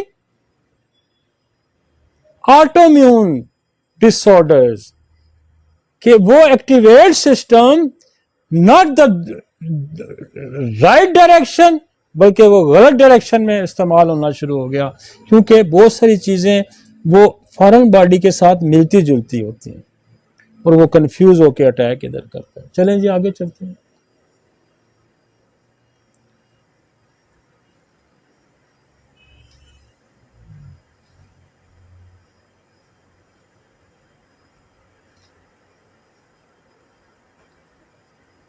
वो कहता है कि एक दफा ये बीमारी आती है और ये बार बार भी इसके अटैक होते थे, ठीक भी हो सकती है, फिर रिलैप्स भी होती है। आफ्टर 1-2 डिकेड, 10-20 साल के बाद, it can progress into secondary progressive MS when the symptom don't go to into the remission and may progressively get worse. This pathways is observed in the about 85% of the cases. और जिसको एक दफ़ा वो कहता है कि हो जाए, तो कुछ 10-20 साल भी गुजरे हैं, तो 85% लोगों में इसके रिलैप्सेस के चांसेस बहुत ज़्यादा होते हैं। राइट जी, नेक्स्ट।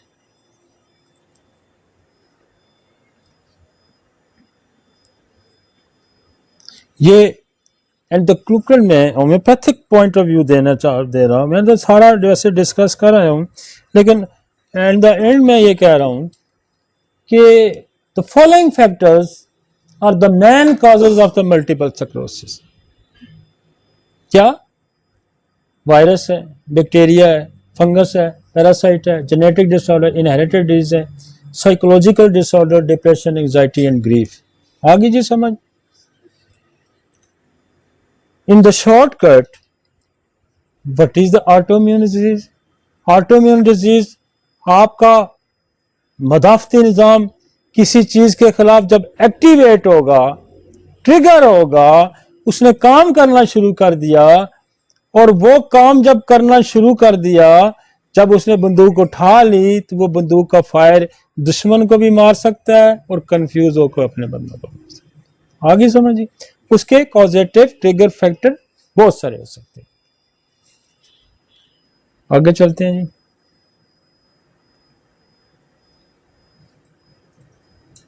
ट्रीटमेंट, वैसे मैं साथ साथ बोलता भी गया हूं, लेकिन इन द एंड हम क्या करेंगे, वो तमाम अद्वियात, वो निसोर्स को पहले ज़हन में रखें कि वो तमाम निसोर्स जो किसी बैक्टीरिया वायरस से बने हुए हैं, वो आपको उस कॉजेटिव फैक्टर पे, मसलन ट्यूबरकुलोसिस है तो ट्यूबरकुलोनियम दे सकते हैं, और बाज़ दफ़ा देखें कि टीबी की दवाइयाँ लोगों ने खाई हैं, उनको ऑटोइम्यून डिजीज़ हो गई। तो उनको क्या करेंगे, टीबी की जो दवाई है आइसोनाइज जो एलोपैथिक में यूज होती है उसको साथ उसका इस्तेमाल करवाएं, और अपनी जो टीबी की ट्यूबरकुलोनियम या बेसिलिनियम रोसरा या बेसिलिनियम टेस्टिस है या वेरी है, इनका इस्तेमाल करें। इनहेरिटेड है तो कार्सिनोसन का इस्तेमाल करें, तो फिर वो उससे, तो वो तमाम बैक्टीरियाज के जो नसोर्स हैं, ये नसोर्स आपके जहन में, हमारे पास ये बड़ा अल्लाह का करम है, शुक्र है कि जो हमें ये एज हासिल है, ये किसी और को ये एज हासिल नहीं, कि हमारे पास वो उन्हीं बीमारियों के नसोर हैं, लाइक द वैक्सीनेशन टाइप के हैं, जो प्रोटेक्ट भी करते हैं और ठीक भी करते हैं। तो उन नसोर्स का इस्तेमाल करें। अब इसकी जो दवाइयां हैं, वो जो मुझे सक्सेस जिन दवाइयों में ज्यादा मिली है, हम पहले उनको आपको बताते चलें कि हमने कार्सिनोसन, ट्यूबरकुलोनियम, बेसिलिनियम, ऑरोमेट, और प्लमम बहुत ज्यादा सक्सेसफुल है, इग्नेशिया बहुत ज्यादा सक्सेसफुल एमएस के अंदर।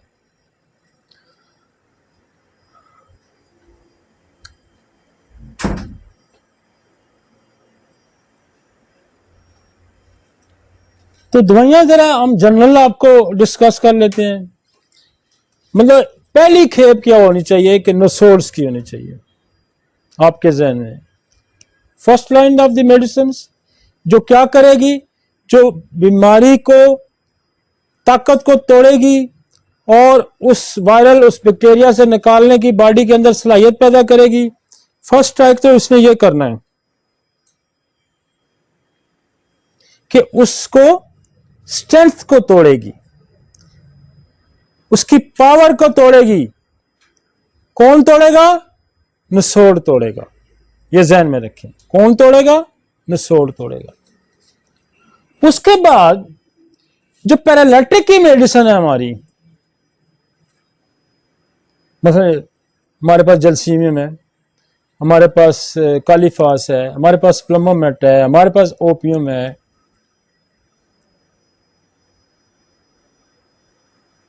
अब जलसीमियम आपके नर्वस सिस्टम को एक्यूरेसी देती है,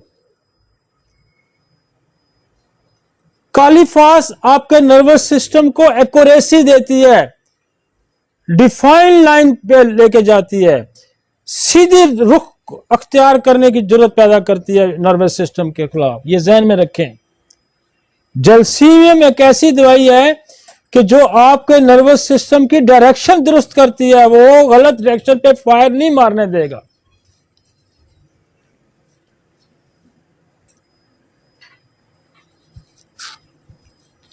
प्लमोमेट है, नेट्रोमेर है, लिथायरस है।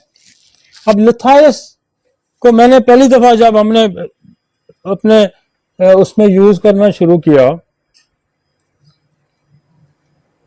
इसमें मस्कुलर डिस्ट्रॉफी में, मैंने मस्कुलर डिस्ट्रॉफी में इसको मैंने बड़े रिजल्ट लिए हमने लिथायरस के। जब मैंने उसको देखा तो मैं पढ़ रहा था, उसमें कहीं मस्कुलर डिस्ट्रॉफी का जिक्र नहीं था। वो कह रहा है कि इस पेशेंट की जब लिथायरस की प्रूविंग हुई तो इसकी हील उठना शुरू हो गई, एडी। तो जब हमने मस्कुलर डिस्ट्रॉफी के पेशेंट हमने देखे तो वो पहले इसकी हील ही उठती है, पीछे से एडी उठा लेता है, पंजों के बल आ जाता है। तो मैंने कहा यार बड़ी सिमिलरिटी है, तो मैंने लिथायरस को यहां यूज।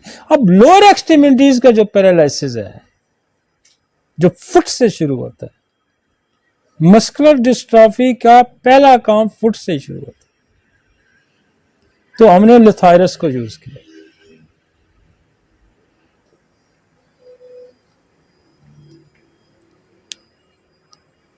ये फर्स्ट ग्रेड की दवाइयां जी, कार्सिनोसन, ट्यूबर, बेसिलिनियम, इग्नेशिया।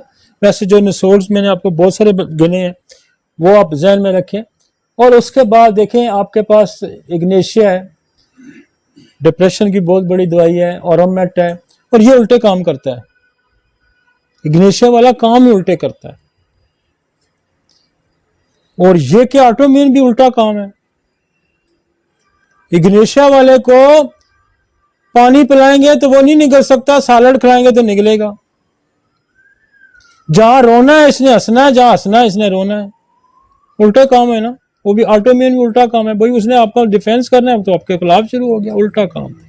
ऑटोमेट क्या करता है? सुसाइड करता है। इसका मतलब ये भी उल्टा काम है। आपको तो जिंदगी की ख्वाहिश होनी चाहिए, जिंदगी की ख्वाहिश खत्म करता है। नेट्रम और क्रोनिक एग्नेशिया का, एसिड फॉस क्रोनिक एग्नेशिया का, सारी ग्रीफ की दवाइयां। कॉस्टिकम एक और अजीब चीज है कि ये बिपेरालाइटिक की बड़ी मेडिसिन है और साथ साइकोलॉजिकली ब्रेन की भी बड़ी दवाई है कि इसके अंदर सिंपैथी अगेंस्ट अदर पीपल बड़ी पाई जाती है। लोगों के लिए बड़ी हमदर्दियां रखता है। लड़ाई किसी की होगी तो ये कूद जाएगा तो गोली इसको भी लगेगी। भाई राह चलते की लड़ाई में ये कूदता है ना। ये इसको रिवोल्यूशनरी लीडर्स की भी दवाई कहा जाता है कि जो जो इनकलाबी लोग होते हैं वो, ये उसकी भी कॉस्टिकम दवाई है। तो लड़ाई किसी की हो रही है, ये कूदेगा गोली तो इसको भी लगेगी। इसका आप उसकी फिलॉसफी समझ रहे हैं आप? ये भी उल्टा काम हो गया। सिंपैथी अगेंस्ट अदर, ओपियम, नक्स मॉस्कोटा, प्लम्बम तो बड़ी मजे की दवाई है जी। जितने भी पैरालिसिस के केसेस हैं, थूजा साइकोटिक है। और अब ये फर्स्ट ग्रेड की हमने दिखाई है, नीचे जो है सेकंड ग्रेड की दवाइयां आ गई।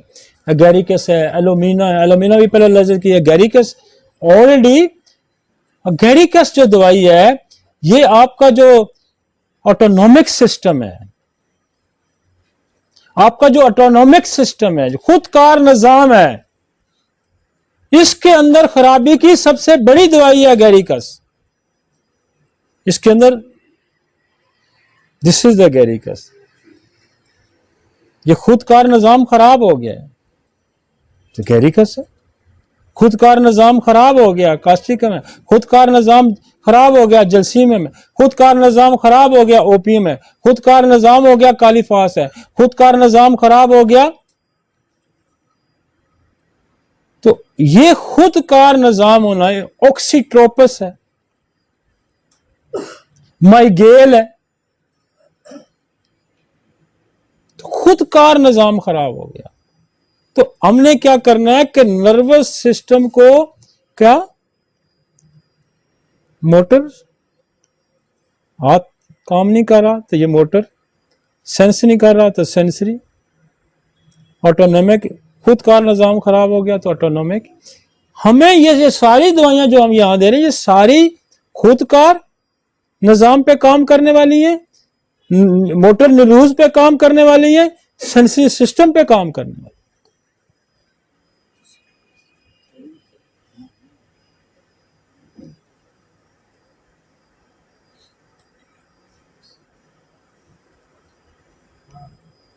कैनबिस इंडिका, कैनबिस टाइवा, कोकस, क्रोटनटेक, कालीफास, लाइकोनक्स, ओनेंथिक रोकाटा, ओक्सोलिक एसिड।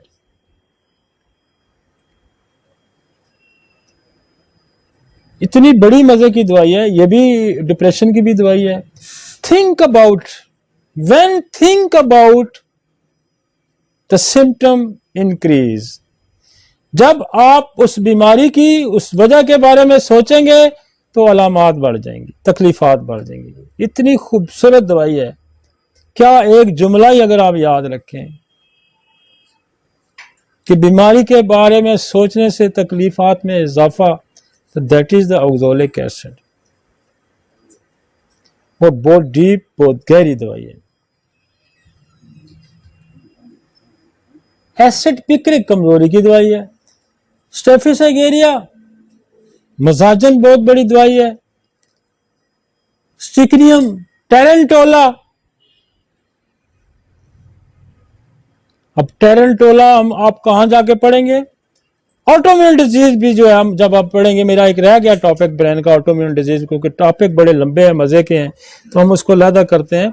तो ऑटोम्यून डिजीज में ये क्या होता है? ये भी अग्रेसिव इनवॉलंटरी मूवमेंट भी होती है और जरूरत से ज्यादा एक्टिवेट हो जाता है, जिसको हम कहते हैं हाइपर एक्टिव हो जाता है। इसका ऑटोम्यून जो है वो सिस्टम है, ऑटोनॉमिक सिस्टम है, वो ज्यादा एक्टिवेट हो जाता है और ये फिर रुकता ही नहीं। इधर बच्चा फिर रहा, उधर आ रहा है, ये चीज पकड़, वो छोड़, वो पकड़, वो छोड़। दिस इज द, और स्पाइडर भी यहां से उड़ता है, मकड़ा यहां से उड़ता है, यहां बैठता है, यहां से उड़ता है, यहां बैठता है, यहां से उड़ता है। ये दिस इज द स्पाइडर का मजाज है। जिंकम ये भी इनवॉलंटरी है, पाँव हिलाता है बहुत ज्यादा, माइगेल, ऑक्सीटोप, तो ये वो सेकंड ग्रेड की दवाइयां हैं जी। आगे चलते हैं जी, मजा आया कोई नहीं जी। अब गुलन बारे सिंड्रोम एक टॉपिक हमारा और रह गया, और वो भी इससे मिलता जुलता है, लेकिन इससे थोड़ा फर्क है, थोड़ा फर्क है, उसको मैं डिफरेंशिएट भी करूंगा। कॉजेज फैक्टर तो कुछ इससे मिलते जुलते हैं, लेकिन वो जरा हम थोड़ा सा उसको भी लाएं जी। अगला इससे खत्म हो गया ना। गुलन बारे जो सिंड्रोम, इसको जीबी सिंड्रोम कहते हैं।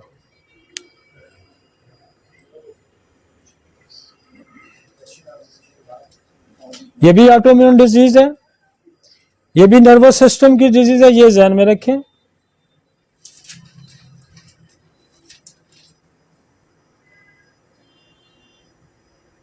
अच्छा, ये उसमें हमने क्या जिक्र किया, उसमें हमने ये जिक्र किया, ये ट्रिगर ये भी उसी तरह ये होगी जी। जब इम्यून सिस्टम एक्टिवेट होगा, मुतहरक होगा, हरकत में आएगा, किस वजह से आएगा, किसी बैक्टीरिया की वजह से आएगा, किसी वायरस की वजह से, किसी डिप्रेशन, जेनेटिक, किसी वजह से भी एक्टिवेट होगा, तो वो अपने ही नर्वस सिस्टम पे अटैक करेगा। लेकिन जो पहले वाला हमने पढ़ा था वो brain, spinal cord and network था। अब ये अटैक करेगा पेरिफेरल नर्वस सिस्टम पे। पेरिफेरल नर्वस सिस्टम कौन है? ये बाएं का है, पांव का, हाथों का। तो ये सबसे ज्यादा अटैक कहां से शुरू करता है? ये पांव से शुरू करता है।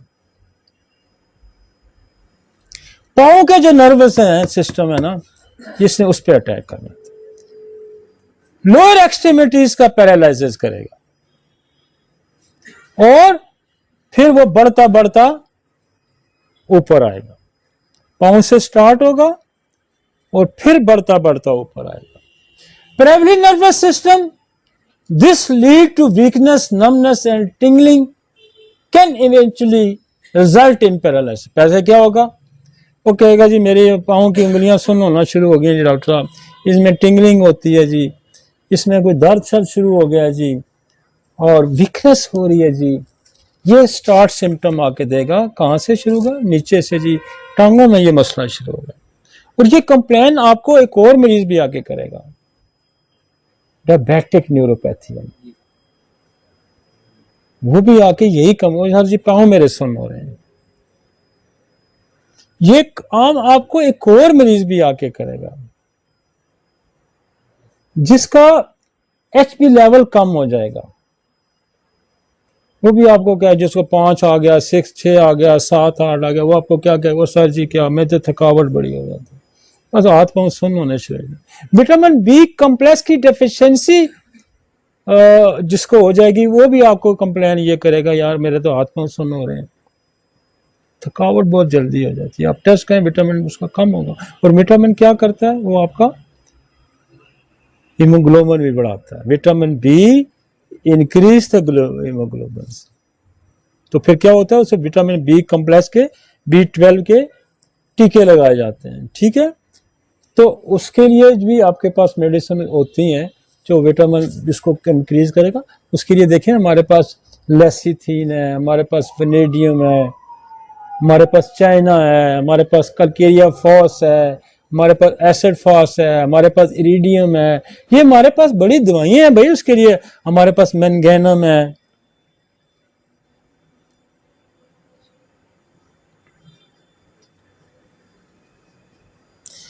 पेरिफेरल समझ आया क्या फर्क? तो आ गया ना, पता लग गया ना जी। वो आगे बताएगा कि आंख बंद हो रही है, वो क्या आपका बताएगा जी मेरा मुंह से चू नहीं कर रहा, वो ये कंप्लेन लेके आएगा पैरा। तो ये जब आएगा तो ये समझें, वो आएगा तो आप समझें कि ये MS है। यार आपके मटीरियल मेडिकल में दवाइयां नहीं है कि आंख बंद हो रही है, फेशियल पैरालिसिस हो रहा है, जलसीम में कालीफास है, कास्टिका में, ये है ना दवाइयां। तो ये ठीक करती है ना MS को, लेकिन कॉजेटिव फैक्टर भी एड्रेस करना है। जब ऊपर से जब शुरू होगा ब्रेन एंड स्पाइनल कार्ड की एक्टिविटीज में फर्क आएगा तो आप ये समझेंगे कि ये मस्कुल एमएस है। लेकिन जब नीचे से शुरू होगा तो फिर गुलन-बारे सिंड्रोम है। ये आएगा पेरिफेरल नर्वस सिस्टम। पेरिफेरल किसको कहेंगे? बैरूनी। जैसे कैपिटल है तो जो बॉर्डर के गांव उनको पेरिफेरल कहते हैं ना, तो पेरिफेरल बैरूनी नर्वस सिस्टम मुतासर पहले होगा। तीनों मुतासर हो सकते हैं, सेंसरी भी हो सकता है दूसरा, लेकिन क्या होगा? बैरूनी होगा। तो पहले वो कंप्लेन करेगा आपको पांव की, टांगों की। आगे चलें। कितना अच्छी शनाख्त नहीं होगी, डिफ्रेंशिएट होगी यार। इलाज शनाख्त होगी तो इलाज होगा ना। आप धड़ाधड़ दे जा रहे हैं जो वो जितना, अब नीचे वाली दवाइयां ही और हैं, नीचे वाली दवाइयां ही और हैं। जब सुकरात को पिलाया गया ना जहर, सुकरात को कौन सा जहर पिलाया गया? कोनियम। तो उसने बंदा अपने पास खड़ा कर दिया। तो सबसे पहले जो उसने कहा कि मैं जो बोलूंगा वो तू लिखता जा। उसने कहा मेरे पाँव में ताकत नहीं रही भाई, पाँव बस कर गए, फिर टांगों में, फिर ऊपर आते हुए फिर फेफड़ों में। तो कोनियम में ये लिखा हुआ है, ascending paralysis start from the feet and upward, travel to upward at the end respiratory failure। ये कोनियम के अंदर, और कोनियम के अंदर ये भी लिखा हुआ है कि कोनियम वो दवाई है जो आफ्टर एक्यूट इन्फेक्शन के बाद जो वीकनेस पैदा होती है उसकी भी कोनियम दवाई है। तो असेंडिंग पैरालिसिस,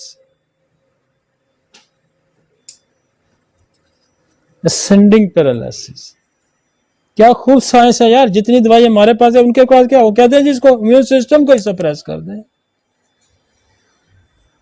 इम्यून सिस्टम को। अब कोनियम क्या है? पॉइजन है।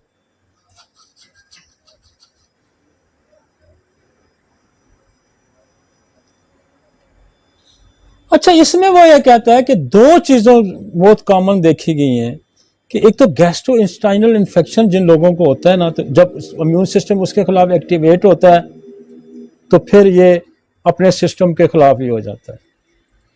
मसलन किसी को मोशन हो गया, किसी को गैस्ट्रिक इंटेरिक हो गया, और तो वो ये कहता है कि this is typical trigger by the infection, illness, gastroenteritis and irritation of the stomach for the intestine and other जो है वो रिस्पिरेटरी फेलियर की, रिस्पिरेटरी कोई बीमारी होगी तो उसके बाद जब एक्टिवेट होता है इम्यून सिस्टम तो वो फिर इधर भी अटैक कर देता है। लेकिन जो बातें मैंने की हैं आपने उसको भी मद्देनजर रखा है। और ये बाद में ये भी कहते हैं कि ये तो आइडियोपैथी, हमें तो समझ लगी कोई और भी काज हो सकता है। एट द एंड एक लाइन लिखी होती है, दिस इज आइडियोपैथी, अननोन काज है। मेरा एक दोस्त है ब्रिगेडियर है, बड़ा बड़ा अच्छा, बड़ा समझदार डॉक्टर है, ऑर्थोपेडिक सर्जन। उसने कहा यार काम ही कोई नहीं हो रहा, हमें तो घेर रखा है दवाइयां बनाने वालों ने, हमें कॉजेटिव फैक्टर पे मेडिसिन के एड्रेस होने का काम ही कोई नहीं हो रहा दुनिया पूरी में। इन्होंने सपोर्टॉइज पूरी किया हुआ है, इनको ग्रिप में रखा हुआ है, काम हो ही नहीं रहा। ऑटोइम्यून डिजीज पे क्या काम हो रहा है? कोई काम नहीं, सप्रेस कर दो। तो वो बात है कि लोग जो जेन्युइन लोग हैं वो इस बात को समझ रहे हैं कि काम ही नहीं रहा। और मैंने उस दिन भी, मेरे बहुत अच्छे दोस्त एलोपैथिक काफी सारे बैठे थे, मैं कहा यार आप दवाइयां हमारी यूज करें, आप डायग्नोसिस अपने करें, दवाइयां हमारी यूज करें, देखें रिजल्ट कैसे निकलते हैं। और मैं आपको बताऊं कि बेशुमार डॉक्टर, एलोपैथिक डॉक्टर, वो जो बहुत जो जिनके अंदर ये बात नहीं, जो इम्यूनिटी जिनके अंदर है, जो कहते हैं कि इंसानियत को बेहतर तरीके से ट्रीट किया जाए, वो कन्वर्ट हो रहे हैं होम्योपैथी पे। और मेरा ये जो लेक्चर है ये इसलिए भी पॉपुलर हो रहा है कि हम उनकी लैंग्वेज को इस्तेमाल करते हैं। हम ये नहीं कहते कि हम गुलनबारा के यूं ठीक करते हैं, हम ये नहीं कहते कि ओ जी बात गाली कोई नहीं ठीक हो जाएगा। वो कहते कैसे ठीक होगा, जरा बताओ इसकी पैथोफिजियोलॉजी क्या है, आपकी दवाई की पैथोफिजियोलॉजी क्या है, हाउ कैन इट्स ट्रीटेबल।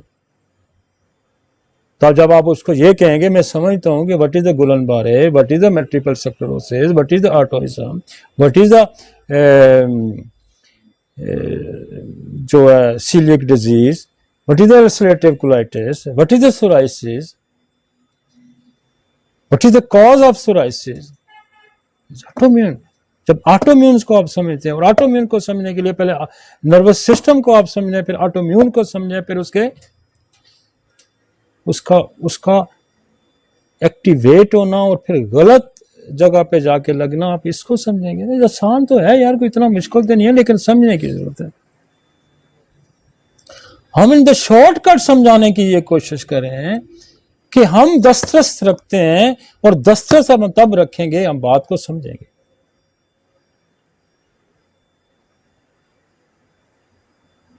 आगे चलते हैं।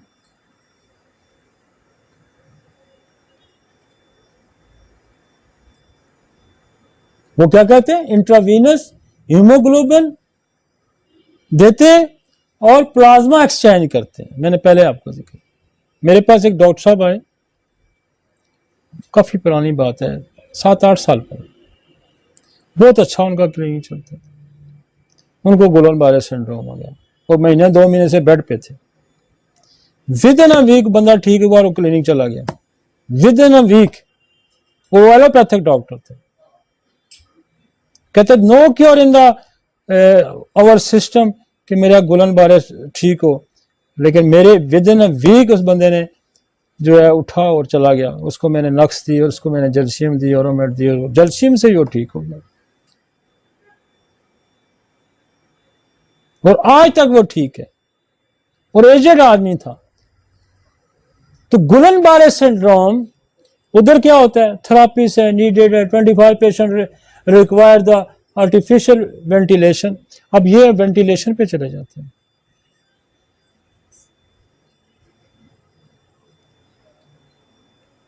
$20% earn walk to after the 6 month, चलना मुश्किल हो जाता है। आगे चले।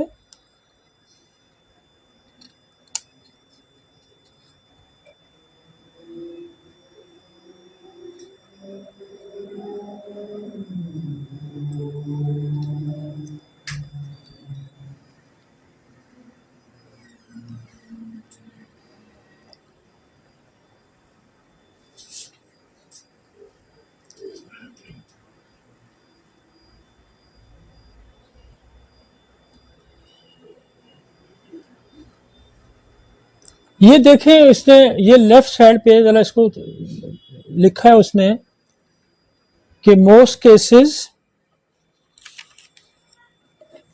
लेफ्ट साइड पे नीचे थोड़ा बड़ा बड़ा करें, most cases are preceded by any infection such as Campylobacter jejuni intritus।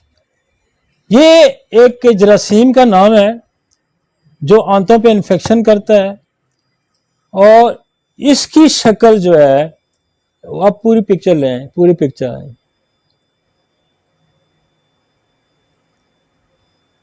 इसकी शक्ल हमारे न्यूरॉन से मिलती जुलती है, और जब ये उस पर एक्टिवेट होकर अटैक करेगा तो ये इस पर अटैक कर देगा। देखें, वो नीचे लिखा हुआ है इसके, जब उस पर अटैक करेगा तो इस पे करेगा। ये देखें, फिर ये लंग्स के अंदर इसका अटैक होगा, और लंग्स को नीचे से ये देखें, severe respiratory muscular weakness and resisting voluntary sports में डेवलप, कि इसको ये नीचे से जब दबाव डालेगा फेफड़ों पे, तो फेफड़ों को खुल नहीं सकता, डायफ्राम पैरालाइज कर देगा। जब डायफ्राम पैरालाइज कर लेगा तो फेफड़ों की मूवमेंट नहीं होगी, तो फेफड़ों की मूवमेंट नहीं होगी तो सांस नहीं लेगा, सांस नहीं लेगा तो फिर ऐसे केसेस को वेंट पे डालते हैं। अगर आप स्नेक पॉइजन को पढ़ें, अगर आप स्नेक पॉइजन को पढ़ें, तो इसमें मैंने आपको डिस्कस किया कि ये हेमोटॉक्सिक होते हैं, न्यूरोटॉक्सिक होते हैं। तो हमारे बहुत सारे स्नेक्स जो हैं, जैसे नाजा है वो लंग्स पे पैरालिसिस कराता है उसको। हमारे पास वाइपरा है, और वाइपरा टिपिकल पिक्चर है गुलन-बारे सिंड्रोम की, टिपिकल पिक्चर है। उसको असेंडिंग पैरालिसिस है वाइपरा के अंदर, एंड अपवर्ड फॉलेज नीचे से होता है, जैसे मैंने कोनियम का डिस्कस किया। कोनियम अलग पॉइजन है, और वाइपरा देखिए स्नेक पॉइजन है। क्या खूबसूरत, मतलब खुदा ने। अब एब्रोटेनम भी नीचे से आता है भाई, कोनियम भी नीचे से आता है, वाइपरा भी नीचे से आता है। प्लांट ग्रुप से तल्लक है, पॉइजन ग्रुप से, स्नेक पॉइजन ग्रुप से तल्लक है। बात आपको समझ लगी? आगे चलते हैं।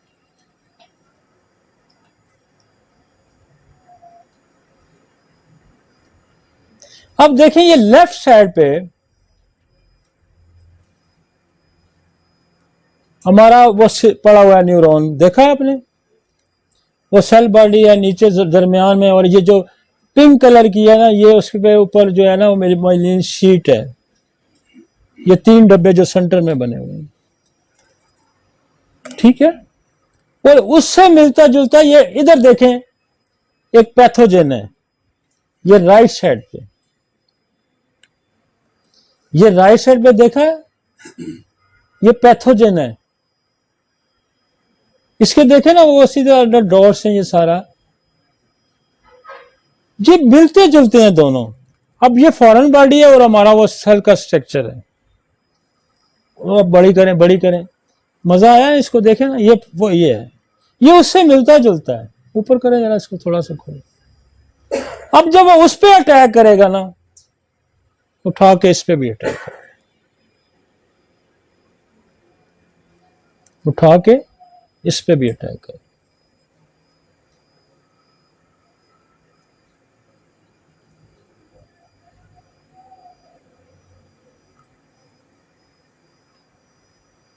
अब ये जो सेंटर वाला देखे ना, एक ये लेग होगी, एक वो लेग होगी, और इसका अब अटैक शुरू हो गया, तो इससे वो स्माइलन शीट को तबाह करेगा और पेरिफेरल नर्वस सिस्टम पैरालाइज करेगा। दिखाने का मकसद ये है कि आपको बार बार मुख्तलिफ एंगल से आप देखें कि होता क्या अंदर, लेकिन आपके पास प्रेजेंटेशन कैसे होगी?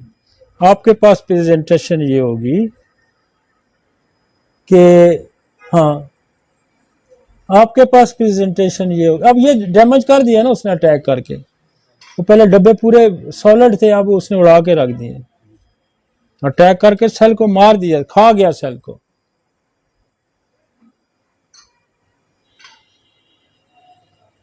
आई don't like to take any chance. वो रो रहा है, कह रहा है ये मुझे बचाओ, कहते मैं तुम्हें कोई चांस नहीं देता, वो मारना मारना बंद नहीं करता। योर इविल मास्टर, जिसको उसने कहा कि ये इविल मास्टर है, ये बाज ही नहीं आ रहा, अटैक करी जा रहा है, करी जा रहा है। Not only you are dumb, तुम मेरी बात को सुन ही नहीं रहे। वो बंदा चीखता है, चिल्लाता है, वो कहता है तू मेरी बात को सुन नहीं रहा। वो कहां सुनेगा, उसने अटैक मारना। समझ आई आपको जी? इसने अपने ही निजाम को ईवल मास्टर का नाम उसने दिया, इसको डम का नाम दिया है। बहरा है तू, बात ही नहीं समझ रहा।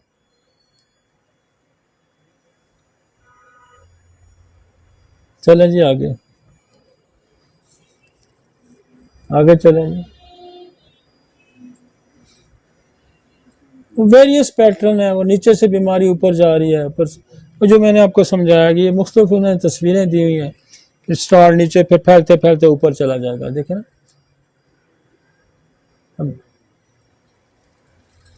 ये ऊपर सर्वाइकल एरिया में चला गया, ये पेरिफेरल एरिया में था, प्योर मोटर में चला गया।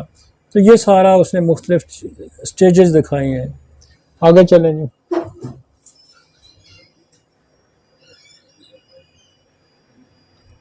अब आपको थोड़ी सी और बड़ी उसने शीट दिखाई है। ये है नर्व, ये ऊपर जो है ना नॉर्मल नर्व है जी। इसके ऊपर देखें ना जैसे एक कवर किया गया हुआ है, ये कवर क्या है, माइलिन शीट है, देखा है जी, वो नॉर्मल नर्व है जी। इसके अंदर से देखें तार सी निकली है, ऊपर कवर चढ़ा हुआ है।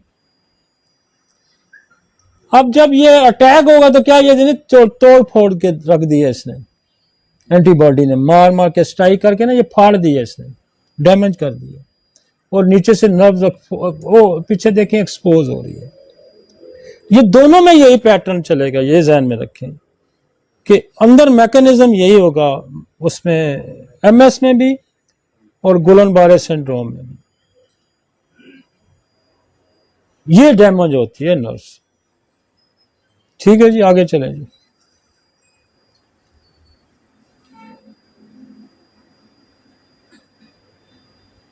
वो नीचे उसने ऊपर लिम्स में वीकनेस दिखाई है, डेफिशिएंसी ऑफ स्वेलिंग आ जाएगी, फिर लंग्स में ब्रीदिंग डिफिकल्टी आ जाएगी, और ये नीचे वाला दिखा देना, शॉर्टनेस ऑफ ब्रेथ, इससे ऊपर करें जरा, नहीं ऊपर, हाँ जी, फ्लैसिस पैरालिसिस होगा, मसल के अंदर पैरालिसिस। चलें जी नेक्स्ट पे आए।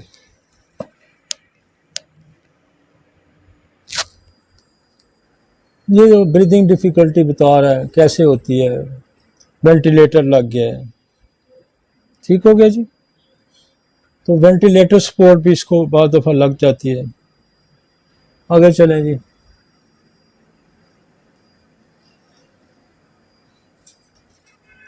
आगे चलें। The causative factor, the following factors are the main cause of the multiple, ये हो गया, लेकिन ये कॉजेज वही हैं जो एमएस के कॉजेज हैं, यही गुलन-बारे सिंड्रोम के भी कॉजेज हैं। आगे चलें, इसको चेंज कर देना थोड़ा सा, जहां कॉजेटिव फैक्टर ऑफ जीबीएस, जहां मल्टीपल स्क्लेरोसिस लिखा ना, इसको चेंज कर, बाद में कर देना, आराम से करना, अगर अभी हो सकता है तो ठीक है, नहीं दोबारा।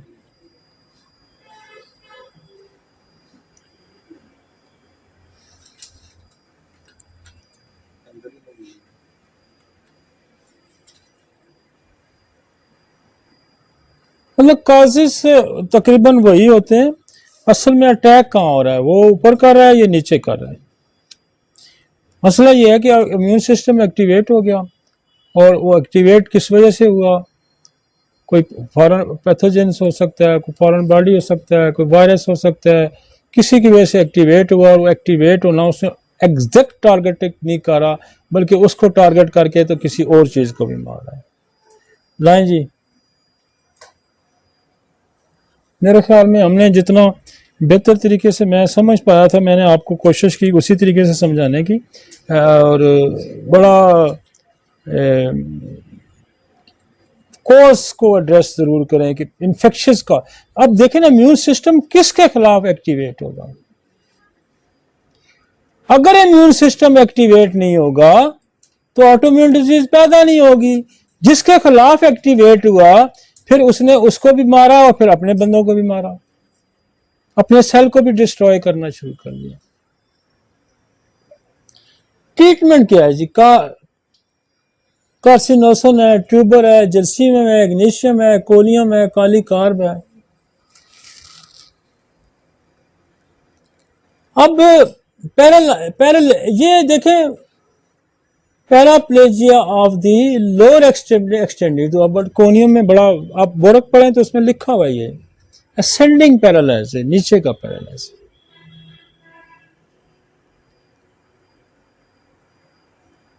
अब मैं कोशिश ये मैंने की है, और ये ध्यान में रखें, जो प्लमोमेट है ना, ये भी बड़ी प्रोटेक्टिव दवाई है, इसमें दोनों में, एमएस में भी और इसमें भी, एमएस में भी और इसमें भी।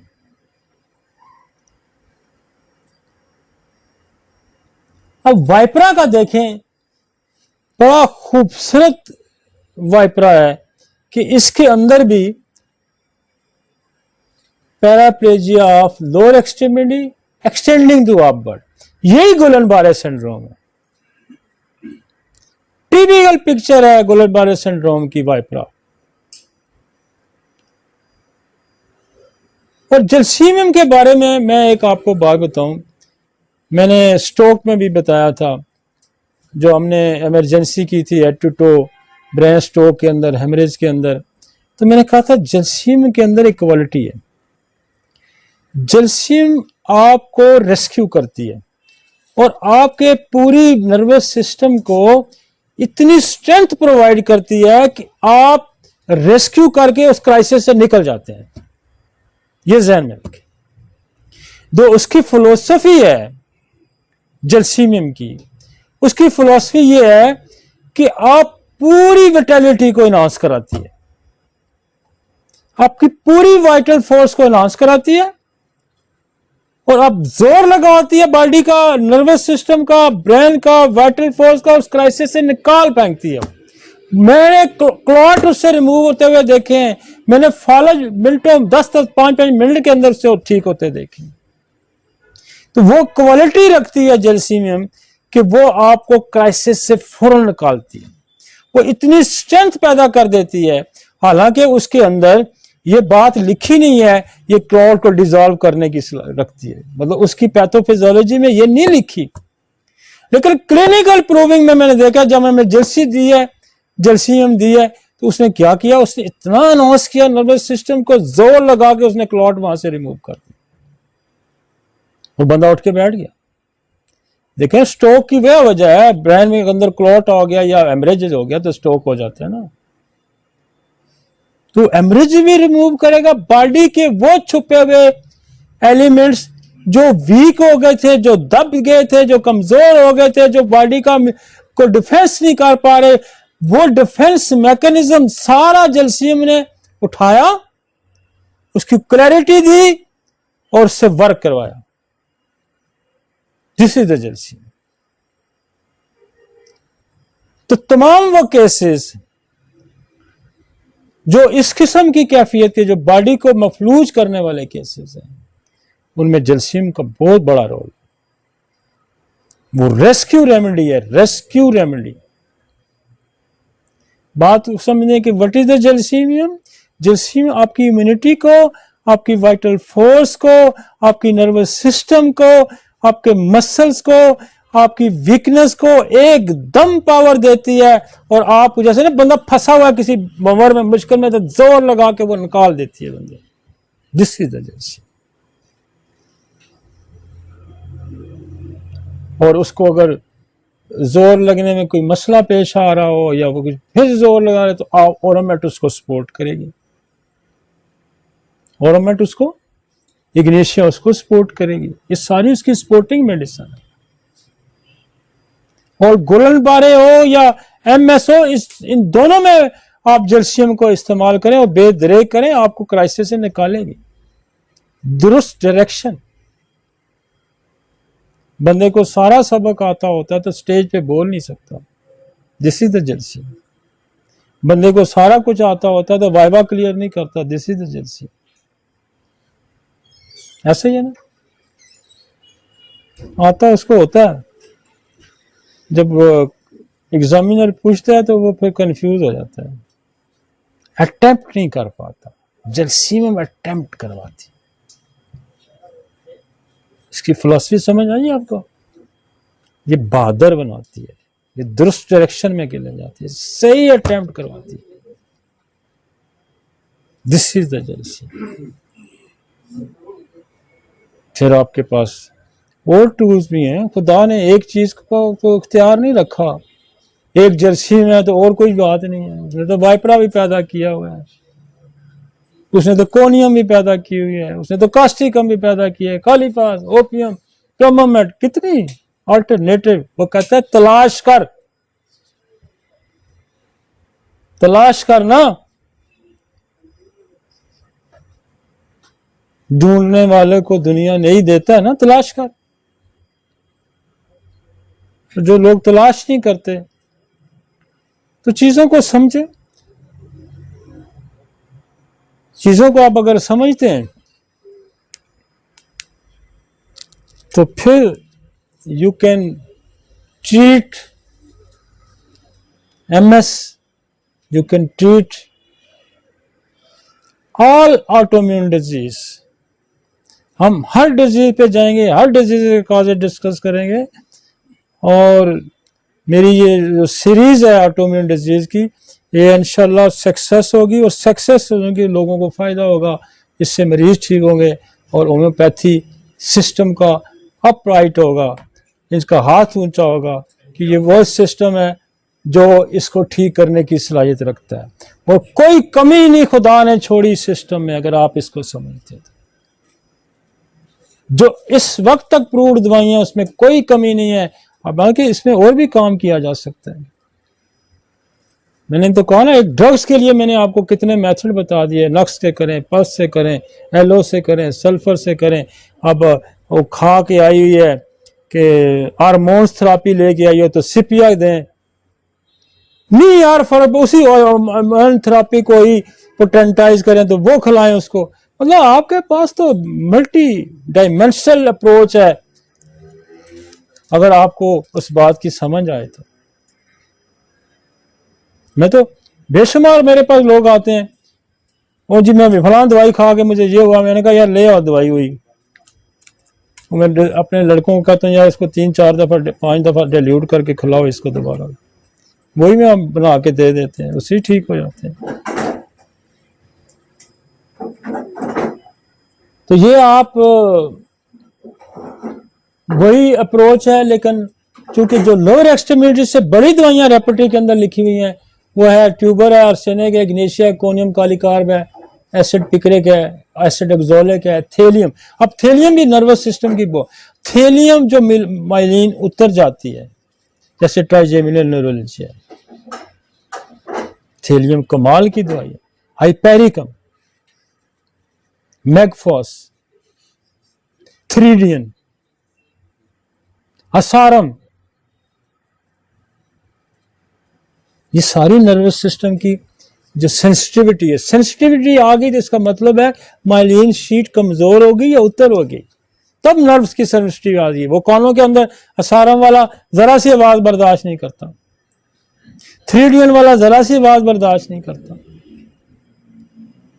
थेलियम वाला electric shock current, cimicifuga electric lock shock current, mag phos electric light shock current, hypericum electric lock, सारे ये नर्व्स एक्सपोज हो जाती हैं तो आपको न्यूरोलॉजिया हो जाता है, नर्वस पेन शुरू हो जाते हैं। आगे है कुछ?